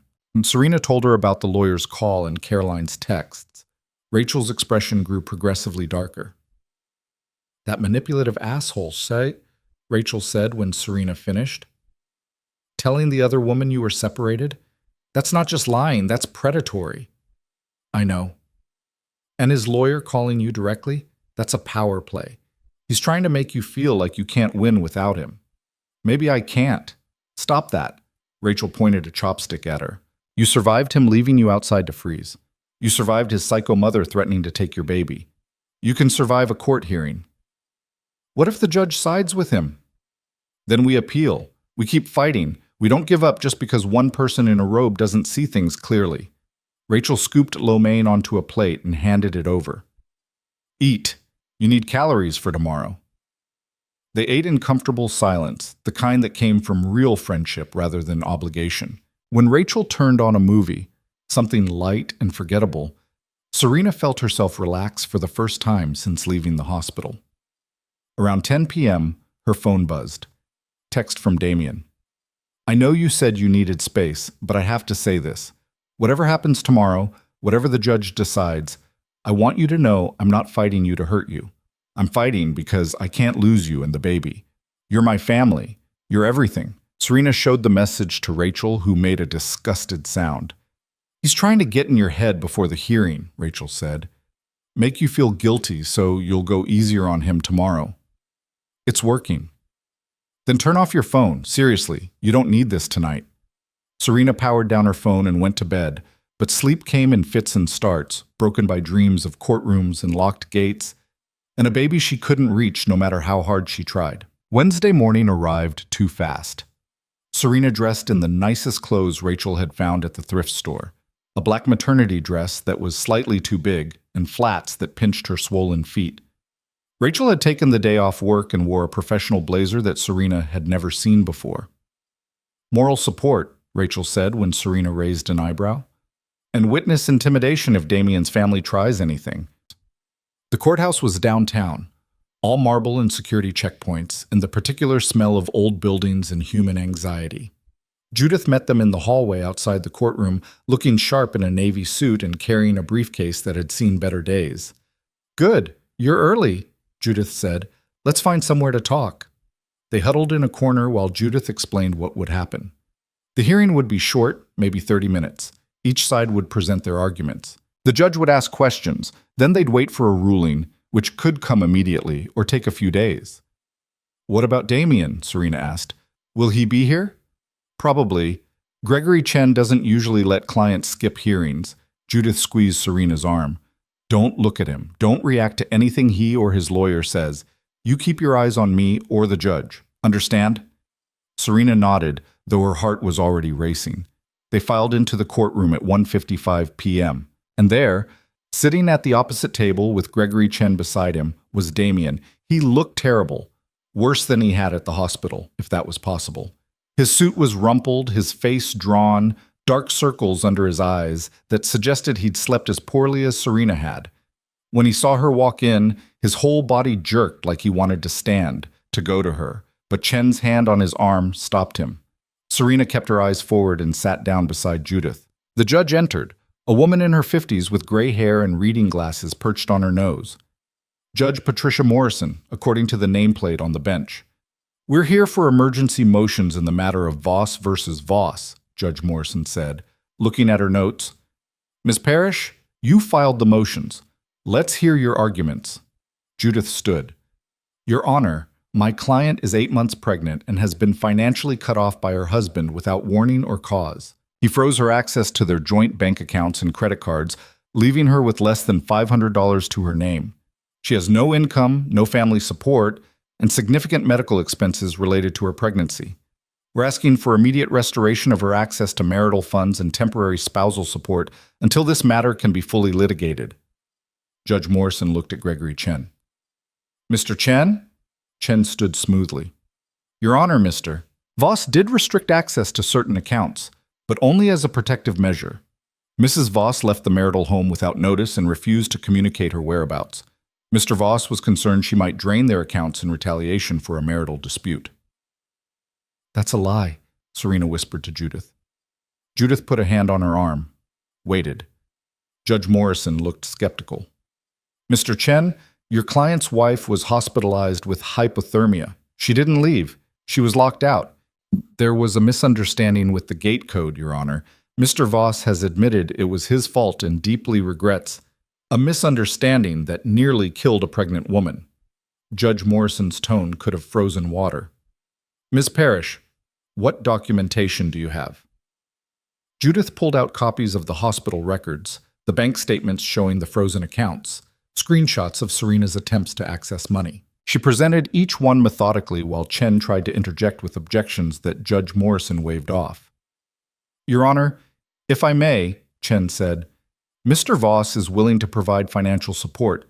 We're not opposing that. We simply want assurances that Mrs. Voss won't liquidate assets before custody and property division can be properly addressed." "Then he should have kept her access open and monitored the accounts," Judge Morrison said. "Freezing out a pregnant spouse is not an appropriate protective measure, Mr. Chen. You know that." Chen's jaw tightened. "Your Honor, we'd like to request a continuance to gather additional—" "Denied. I've heard enough." Judge Morrison looked at Serena directly. "Mrs. Voss, do you have somewhere safe to stay?" Serena stood on shaky legs. "Yes, Your Honor. With a friend." "And you're receiving adequate prenatal care?" "Yes, Your Honor." "Good." Judge Morrison turned back to her notes, wrote something. "Here's my ruling. All restrictions on Mrs. Voss's access to marital accounts are to be lifted immediately. Mr. Voss will also provide temporary spousal support of $5,000 per month until a final divorce decree is entered or the parties reconcile. Mrs. Voss will keep receipts for all major expenditures to be reviewed at the final hearing. This order is effective immediately." Chen started to object. "Your Honor, $5,000 a month is excessive. Mr. Chen, your client lives in a mansion and drives a car worth more than most people's annual salary. $5,000 a month for a pregnant wife is not excessive. It's baseline decent." Judge Morrison signed the order with a flourish. "Anything else?" Judith stood. "We'd also like to request that Mr. Voss be ordered to stay away from Mrs. Voss's residence." "Your Honor, that's completely unnecessary," Chen protested. "Mr. Voss has made no threats. He locked her outside in freezing weather," Judith cut in, "and his mother showed up at the hospital to threaten my client with losing custody. We need protection." Judge Morrison looked tired. "Mr. Chen, I'm going to issue a temporary stay-away order. Your client is not to go to Mrs. Voss's current residence or contact her except through attorneys or in writing regarding the child's welfare. Violations will result in contempt charges. Clear?" Damien shot to his feet. "Your Honor, please, I just want to talk to my wife, to apologize, to—" Mr. Voss, sit down. Judge Morrison's voice was sharp. You'll have plenty of opportunities to communicate through proper channels. For now, you're going to give your wife space. Damien sat, looking gutted. Judge Morrison banged her gavel. We're adjourned. My clerk will have copies of the order in 15 minutes. The courtroom emptied. Serena stayed seated, afraid her legs wouldn't hold her if she tried to stand. Rachel's hand found hers and squeezed. You did it, Rachel whispered. You actually did it. Across the aisle, Damien was arguing with Chen in low, urgent tones. Serena couldn't hear the words, but she could see the desperation in Damien's body language, the way he kept glancing over at her like she might disappear if he looked away. Judith returned with the signed order. This goes into effect immediately. If he violates it, you call the police. Don't hesitate. They walked out of the courtroom together. In the hallway, Serena finally allowed herself to breathe fully. It was done. She had money. She had protection. She had a path forward that didn't involve going back to Damien. Mrs. Voss. She turned. Damien was standing 10 feet away, Chen beside him, looking disapproving but not stopping him. Please, Damien said. His voice cracked on the word. Just 1 minute. That's all I'm asking. Judith moved to intercede, but Serena held up a hand. It's okay. 1 minute. Rachel and Judith stepped back but stayed close. Damien moved closer but stopped well before reaching her, like he was afraid of spooking her. I know you hate me, he said quietly.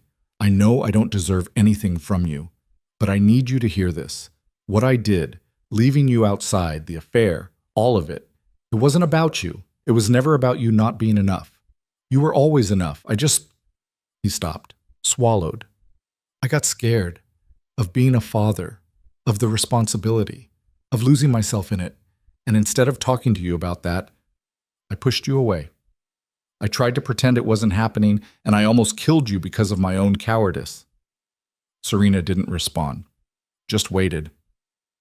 I've been going to therapy, Damien continued, every day since you were hospitalized. I found someone who specializes in this kind of thing, and I'm starting to understand how badly I hurt you, how much damage I did. His eyes were wet now. I'm not asking you to come back. I'm not asking you to forgive me. I'm just asking you to believe that I'm trying to change, that I want to be better, for you, for our baby. Words are easy, Damien. Serena's voice was steady, empty of emotion. You've said all of this before in different ways. Actions are what matter. I know, so I'm going to show you, through actions, every day. He took a breath. The house is yours if you want it. I'll move out.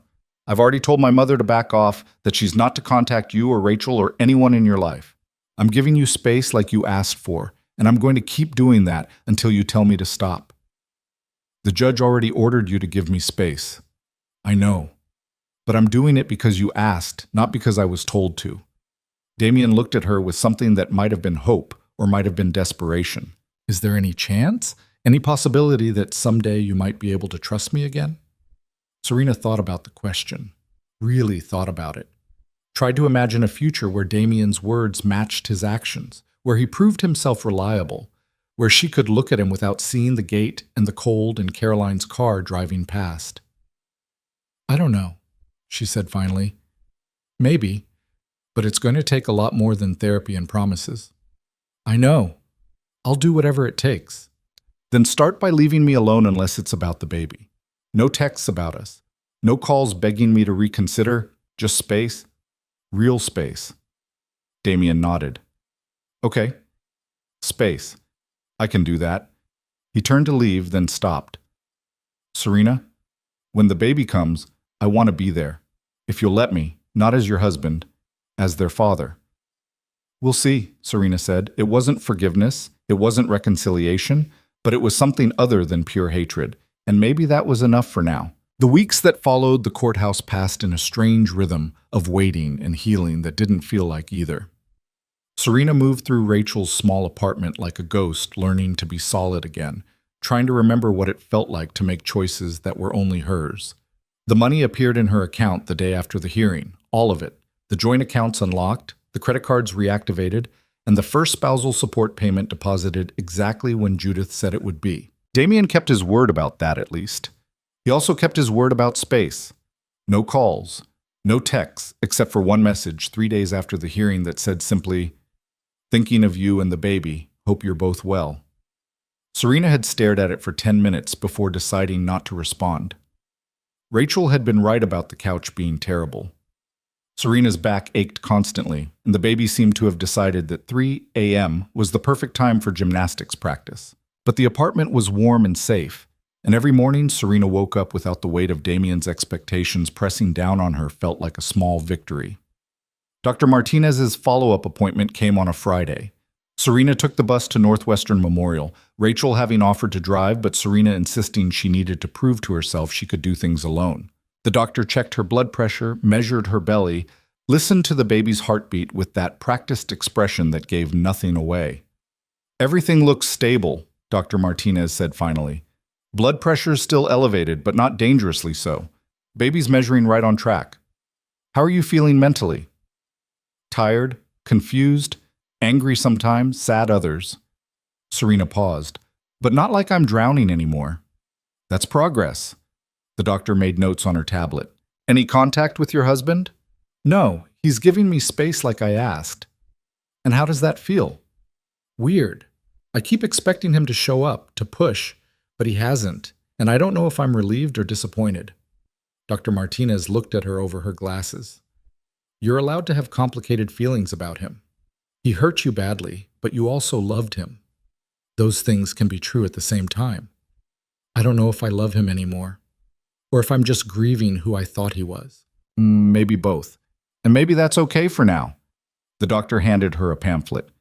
"There's a support group for women going through difficult separations during pregnancy. Meets Tuesday nights at a church near here. You don't have to talk if you don't want to, but it might help to be around people who understand." Serena took the pamphlet mostly to be polite, but that Tuesday she found herself standing outside the church basement, listening to voices inside, trying to work up the courage to walk through the door. A woman about her age stepped out for air, saw Serena hovering, and smiled. "First time?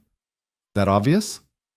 "Everyone looks like that their first time, like they're about to face a firing squad." The woman held out her hand. "I'm Tasha, been coming here for 6 weeks. It's not as scary as you think." Serena: "You pregnant or just here for the terrible coffee?" Despite herself, Serena smiled. "Pregnant, 8.5 months. Jesus. And dealing with separation stuff on top of that? You're braver than me. I'm only 3 months and I feel like I'm falling apart." Tasha held the door open. "Come on. Melissa's leading tonight. She's good. Doesn't do the toxic positivity thing." The group was small, maybe 8 women ranging from early 20s to late 40s. They sat in a circle on folding chairs while a woman with kind eyes and gray-streaked hair passed around a box of tissues like she knew they'd be needed. "For those who are new," Melissa said, looking at Serena, "we don't do advice here. We don't fix each other. We just listen and share if we want to. Everything said in this room stays in this room, and if you just want to sit and absorb, that's fine too." The stories that came out over the next hour were painfully familiar. Women whose partners had left when the pregnancy test came back positive. Women whose husbands had affairs because pregnancy made them unsexy. Women who'd been controlled, isolated, financially abused, emotionally destroyed by men who'd promised to love them. When it came around to Serena, she almost passed, but then she thought about standing outside that gate, about the cold, about waking up in the hospital, not knowing if her baby would survive. And the words came tumbling out. She told them everything. The affair, the locked gate, the hypothermia, Helen's threats, the court hearing. When she finished, the room was quiet. Then Tasha said, "Did you press charges?" Serena blinked. "For what?" "For leaving you outside. That's endangerment. Reckless endangerment of you and the baby. You could have died." I didn't think about that. The police never said anything."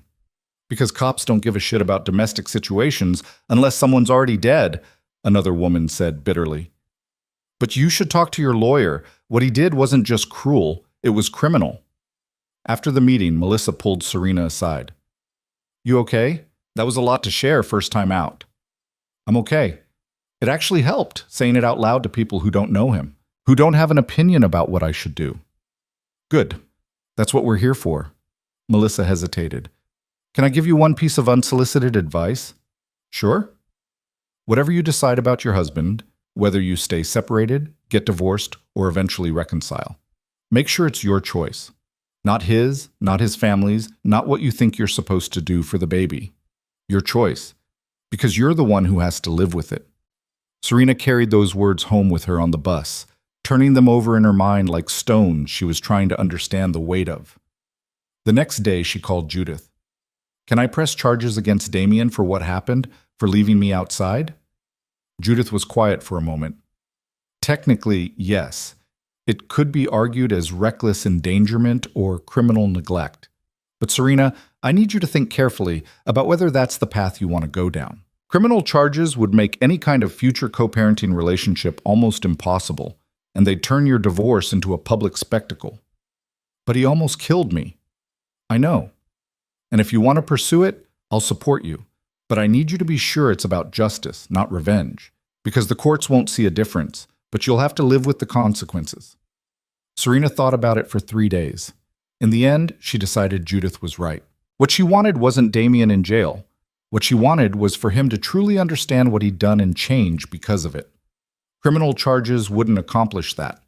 But she did ask Judith to make sure it was documented in their divorce proceedings. Every detail. The affair, the gate code, the hypothermia, all of it. So if Damien ever tried to paint himself as the victim, there would be a record of the truth. March turned into April. The snow melted, leaving behind the kind of gray slush that made Chicago look exhausted. Serena hit 37 weeks, then 38, the baby getting bigger and her body getting more uncomfortable by the day. Damien sent his one aloud message per week, always brief, always the same sentiment in different words. Thinking of you. Hope you're well. Let me know if you need anything. Serena never responded, but she also never blocked him. Some part of her needed to know he was still there, still trying, even if she didn't know what to do with that information. Rachel had been saintly about the whole thing, never complaining when Serena couldn't sleep and watch TV at 2 a.m., never making her feel like an inconvenience even though she clearly was. But Serena could see the strain starting to show. Rachel was working longer hours to make up for taking time off, coming home exhausted and still trying to be cheerful and supportive. I should look for my own place, Serena said one night over dinner.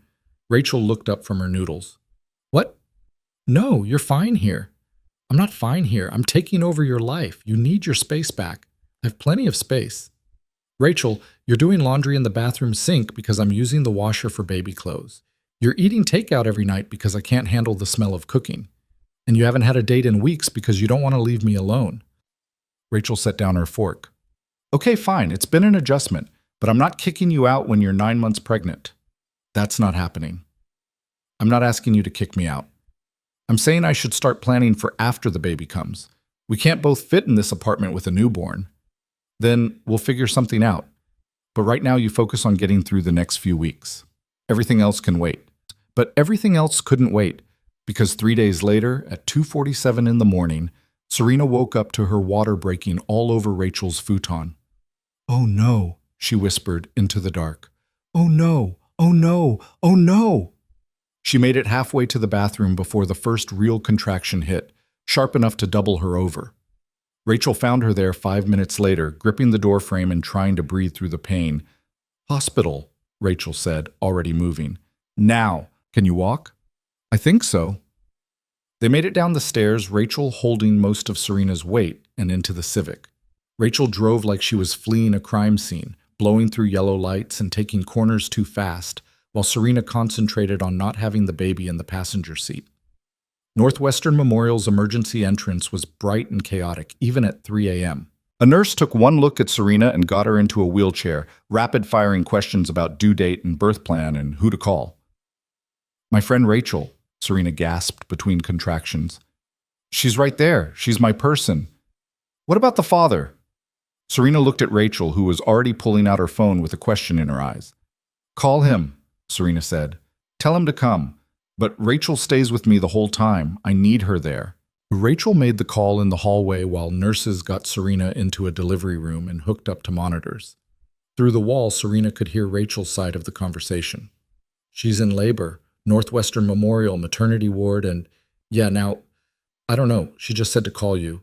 Look, just get here, okay? When Rachel came back, her expression was carefully neutral. He's on his way. Said he'd be here in 15 minutes. Okay. Another contraction. Serena gritted her teeth and counted through it. Rachel, if I'm too out of it to make decisions, you make them. Not him. You. Promise me. I promise. But you're going to be fine. You're going to get through this and meet your baby, and everything's going to be okay. Serena wanted to believe her. Damien arrived in 12 minutes, looking like he'd thrown on the first clothes he'd found and run the whole way. He stopped in the doorway of the delivery room, taking in the monitors and the IV and Serena in the hospital gown, and his face did something complicated. Can I come in? He asked quietly. Serena nodded. He approached the bed slowly, like she was something wild that might bolt. Rachel moved to give him space, but Serena grabbed her hand. She stays, Serena said. Of course. I wouldn't ask her to leave. Damien stood at the foot of the bed, his hands shoved in his pockets. How are you doing? I'm in labor. How do you think I'm doing? Right, stupid question. He looked at the monitor showing the baby's heartbeat. Strong heartbeat. Yeah.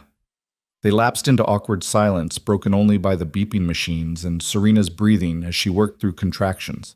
A nurse came in to check her progress, declared her at 6 centimeters, and said it would probably be a few more hours. You can wait in the hall if you want, Serena told Damien, or the waiting room. You don't have to watch this. I want to be here, if that's okay with you. It's your baby too. It's not about the baby. It's about you. Damien's voice was soft. I missed everything before this. Every appointment, every ultrasound, all of it. I don't want to miss this too. Another contraction. Serena breathed through it, squeezing Rachel's hand hard enough to hurt. When it passed, she looked at Damien properly for the first time since he'd arrived. He looked different. Thinner, maybe, or just more tired. But there was something else, something in the way he stood, the way he looked at her. Less entitlement, more humility. You've been going to therapy, Serena said. 3 times a week. How did you know? You're not trying to take over. Old Damien would have already been telling the nurses what to do and calling his mother to announce the baby's coming. Old Damien was an asshole who didn't deserve you. He paused. New Damien is trying to be better, but he's still figuring out how. The hours blurred together. Contractions came harder and closer. The epidural helped with the pain but made everything feel distant and strange. Rachel stayed planted at Serena's side, coaching her through breathing, feeding her ice chips, being exactly what Serena needed without being asked. Damien stayed at the foot of the bed, out of the way but present. He didn't try to touch Serena or offer platitudes, just stood there, bearing witness, his eyes never leaving her face. At 6:23 a.m., the doctor came in and announced it was time to push. Serena looked at Rachel, who nodded encouragement, and then at Damien, who looked terrified and awed in equal measure. You can do this, Rachel said. You're the strongest person I know. Serena pushed. The pain was enormous, overwhelming, all-consuming. She pushed again and again, lost count of how many times. The room narrowed to just the sensation of her body doing impossible work, of Rachel's voice in her ear, of the doctor's calm instructions. And then, at 7:04 a.m., a cry split the air. It's a girl, the doctor announced, lifting a tiny, furious, perfect creature into the light. Serena's vision blurred with tears. She reached out and they placed her daughter on her chest, all warm weight and flailing limbs and lungs that worked beautifully. Hi, baby, Serena whispered. Hi, I'm your mom. The baby, her daughter, quieted at her voice. Open dark eyes that seemed to look right at her. Rachel was crying. The nurses were smiling, and Damien stood frozen at the foot of the bed, his hand pressed to his mouth, tears streaming down his face. She's beautiful, he said, his voice breaking. Serena, she's so beautiful. Do you want to hold her? Serena asked. The words surprised her, but they felt right. Damien looked at her like she'd offered him salvation. Can I? She's your daughter too. The nurse helped transfer the baby to Damien's arms. He held her like she was made of glass, terrified and reverent, his whole body shaking. Hey, little one, he whispered, I'm your dad, and I'm so sorry I almost wasn't here to meet you. The baby grabbed his finger with her tiny hand. Damien made a sound that wasn't quite a laugh and wasn't quite a sob. I'm going to do better for you, I promise. I'm going to be the dad you deserve. Serena watched him with their daughter and felt something shift in her chest. Not forgiveness, not yet, but maybe the beginning of it. A crack in the wall she'd built around her heart. They named her Maya Rose Voss. Maya because it meant illusion, and she'd come from a relationship that had been built partly on lies but resulted in something true. Rose because Serena's mother had loved roses, and this baby was the first good thing Serena had created that her mother would have been proud of. The hospital kept them for 2 days. Damien visited every day, never staying too long, always asking permission before touching the baby or sitting down. He'd bring things they needed: diapers, wipes, coffee for Rachel, food that wasn't hospital cafeteria mystery meat. On the second day, while Rachel was in the bathroom and the baby was sleeping, Damien sat beside Serena's bed and said, I talked to my mother. Serena tensed. And? Told her if she ever threatens you again, I'll cut her out of my life entirely. She doesn't get to meet Maya until you're ready. And if you're never ready, that's your choice, and I'll support it. How'd she take that? Poorly. But I don't care. I'm done letting her control things. He looked at the baby sleeping in the bassinet. I'm done letting anyone come between me and my family. We're not your family anymore, not the way we were. I know, but we're something, co-parents at minimum, and I'm going to prove to you I can be trusted with that. Words are easy, Damien. I know. That's why I'm backing them up with actions. He pulled an envelope from his jacket and set it on her bedside table. Deed to the house. It's in your name now, free and clear. You can live there, sell it, burn it down, whatever you want. It's yours. Serena stared at the envelope. Why? Because you're right. Actions matter more than words. And I need to start showing you I mean what I say. He stood. I should go. Let you rest. But Serena, thank you for calling me when you went into labor. Thank you for letting me be here. It meant everything. After he left, Serena opened the envelope. The deed was there exactly as he'd said. The house that had locked her out now belonged to her completely. Rachel came back from the bathroom, took one look at Serena's face, and said, What happened? He gave me the house. Like, the whole house, the mansion? The whole thing, Rachel whistled low. Okay, that's a significant action. Yeah. Does it change anything? Serena looked at Maya sleeping peacefully, her tiny chest rising and falling. I don't know. Maybe. We'll see. They brought Maya home to Rachel's apartment on a Tuesday. The car seat installation had taken 45 minutes and required YouTube tutorials, but they'd managed it. Maya screamed the entire ride, her little face red with fury at being strapped into this strange contraption. Is she supposed to cry this much? Rachel asked, sounding panicked. I think so. The book said babies cry when they're uncomfortable. She's been uncomfortable since birth then. This kid has lungs. Getting the car seat up 3 flights of stairs was its own adventure. They ended up taking turns, Rachel carrying Maya while Serena hauled the seat, both of them sweating by the time they reached the apartment. Inside, the space Serena had found cramped, before now felt impossible. Where would the crib go? The changing table? The approximately 8 million things babies apparently needed? We can make it work, Rachel said, reading her mind. People raise babies in smaller spaces than this. Rachel, you've already done so much. I can't keep taking over your life. You're not taking over my life. You're sharing it. There's a difference. Rachel bounced Maya gently. Besides, someone needs to be here to witness you becoming a mom. Might as well be me. The first week was brutal. Maya didn't sleep more than 2 hours at a stretch. Serena's body was healing, but slowly, every movement a reminder of what she'd been through. And the exhaustion was unlike anything she'd experienced, bone deep and persistent. Damien texted every day. How is she? How are you? Do you need anything? Sometimes Serena responded. Sometimes she didn't. He never pushed. On day 8, Serena called him at 3 a.m., too tired to remember why she'd been holding him at arm's length. She won't stop crying, Serena said when he answered. I've fed her, changed her, burped her, everything, and she just keeps crying. Do you want me to come over? Would you? I'm already getting dressed. He arrived 20 minutes later with dark circles under his eyes that matched hers. Serena handed him the screaming baby without a word. Damien took her, held her against his chest, and started walking slow circles around Rachel's living room while humming something low and tuneless. Maya quieted within 5 minutes. "How did you do that?" Serena asked, half amazed, half annoyed. "I don't know. Maybe she just needed a change of scenery." He kept walking, kept humming. "You should sleep. I'll stay with her." "You don't have to eat." "Serena, sleep. I've got her." Serena was too tired to argue. She collapsed on the futon and was out within seconds. When she woke 4 hours later, Damien was asleep on the couch with Maya on his chest, both of them breathing in sync. Rachel was in the kitchen making coffee, trying to be quiet. "He's good with her," Rachel said when she noticed Serena was awake. "Yeah, he is." "Does that change things?" "I don't know. Maybe it should. But I can't forget what he did just because he's good at getting her to sleep." "No one's asking you to forget, but maybe you could consider forgiving. Eventually. When you're ready."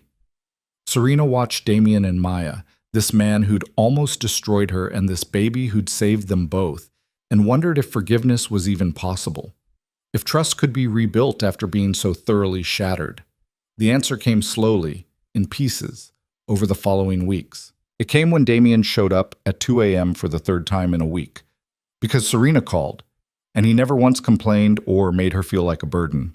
It came when Helen tried to visit and Damien turned her away at the door, telling his mother that she wasn't welcome until she apologized to Serena directly. It came when Judith called to say the divorce proceedings were moving forward and did Serena want to continue, and Serena realized she wasn't sure anymore. It came when Maya was 6 weeks old and Serena finally felt brave enough to drive to the mansion, her mansion now, to see if she could stand being in the place that had locked her out. Damien met her at the gate, which was propped open, the code long since changed to one only Serena knew. "I wasn't sure you'd come," he said, opening her car door. "Neither was I." He helped her get Maya's car seat out, and they walked up the driveway together. The house looked different in daylight, less imposing. Or maybe Serena was just different now. Inside, everything was exactly as she'd left it, except the master bedroom, which had been completely redone. New furniture, new bedding, new everything. "I couldn't leave it the way it was," Damien said quietly. "Too many ghosts. If you decide to move back in, I wanted you to have a fresh start." "Where would you live if I moved back?" "I've been staying at a hotel downtown, or I'd find an apartment, whatever you're comfortable with." Serena walked through the rooms, Maya asleep in her arms. Remembered the woman she'd been when she'd lived here, small and lost and trying to be what Damien wanted. Realized that woman was gone, replaced by someone who'd survived the worst and come out stronger. "I don't know if I can live here," she said. "Too many bad memories." "I understand. We can sell it, or you can rent it out. Whatever you want." "What do you want, Damien?" He looked at her for a long moment. "I want you to come home. I want us to be a family. I want to prove to you every single day that I'm not the man who locked you out anymore." He paused. "But what I want doesn't matter as much as what you need. So if you need me to walk away completely, I will. If you need me to just be Maya's dad and nothing more, I can do that. Whatever you need, I'll give it to you." Serena felt tears building. "I don't know what I need yet." "That's okay. Take your time figuring it out. I'm not going anywhere."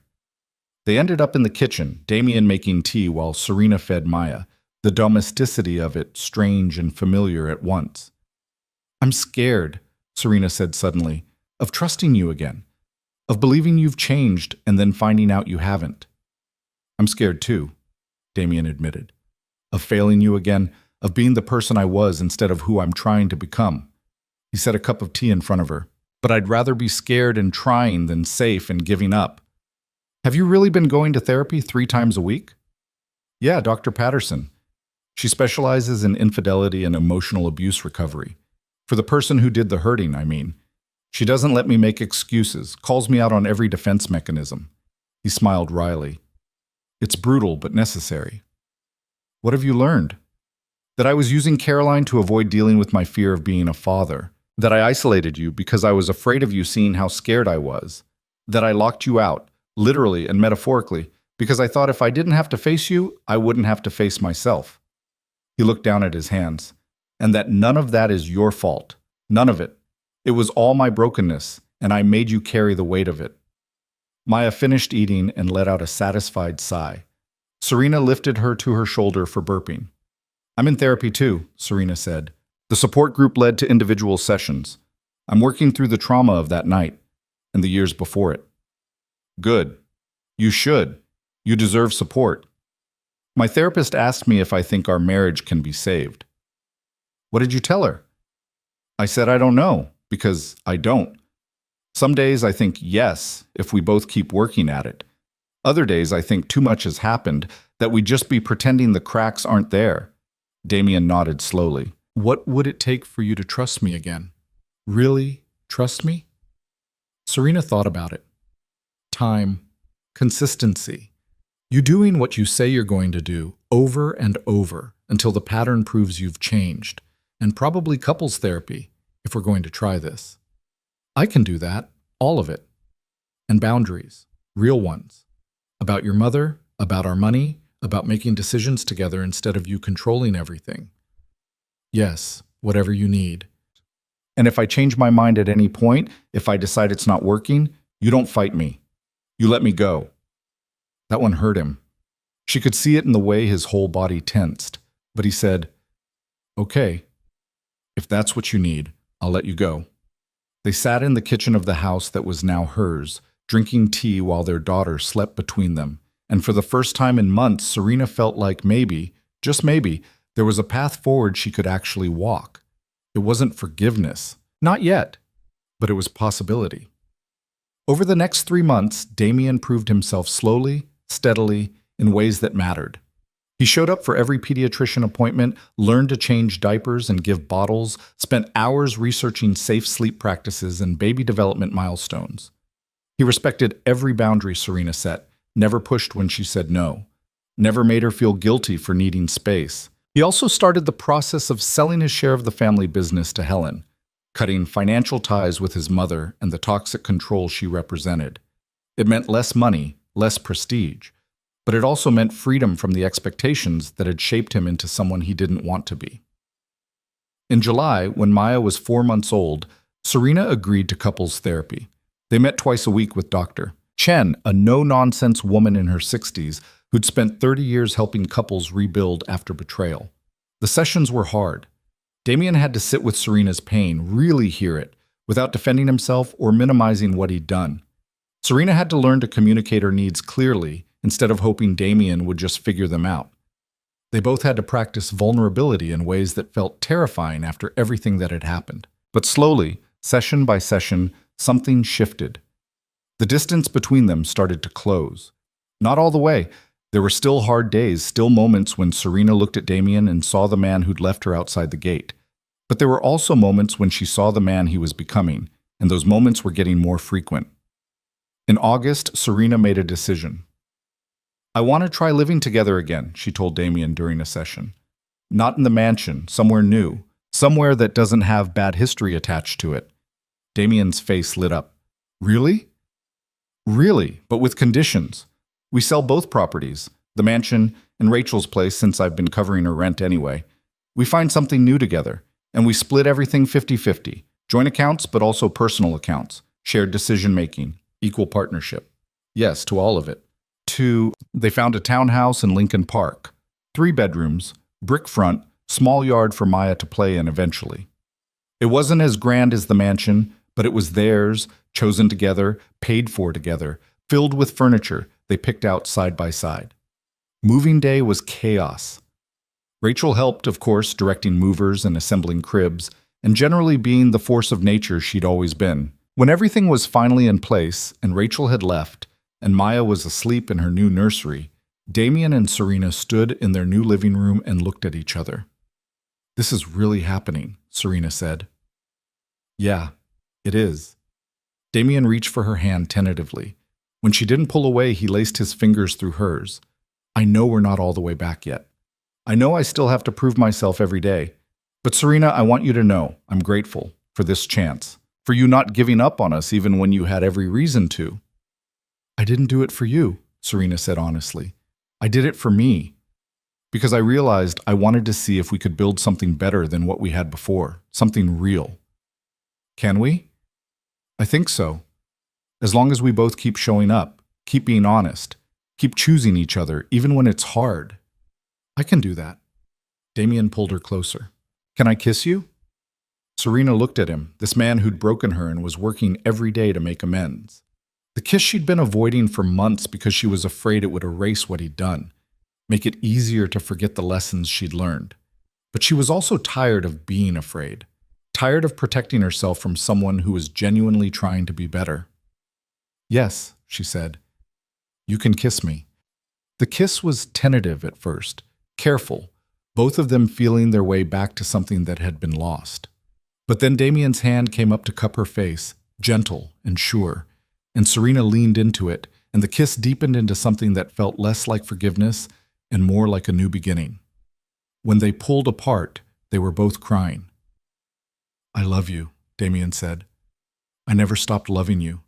I just forgot how to show it. I love you too, Serena said.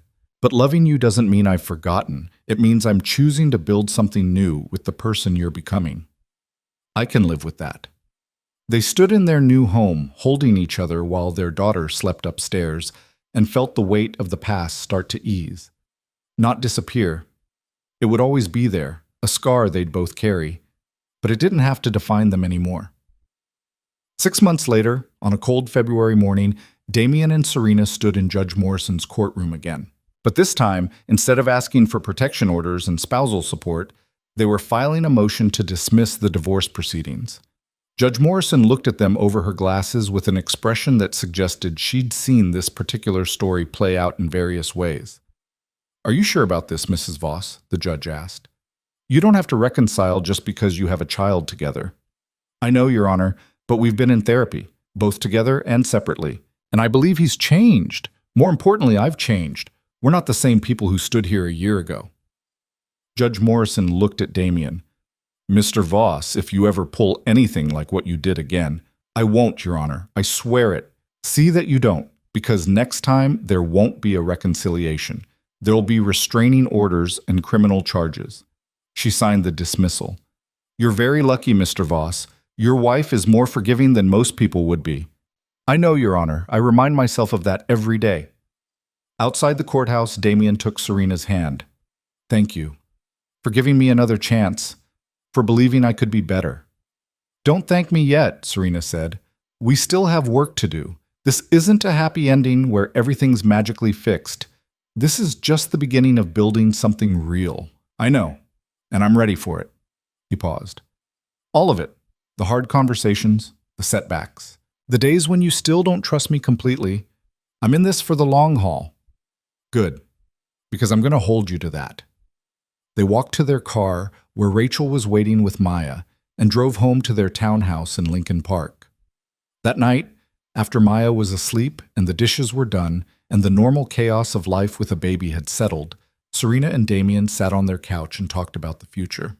Not the fantasy version where everything was perfect, but the real version where they'd both made mistakes and both had to keep working every day to build something better than what they'd had before.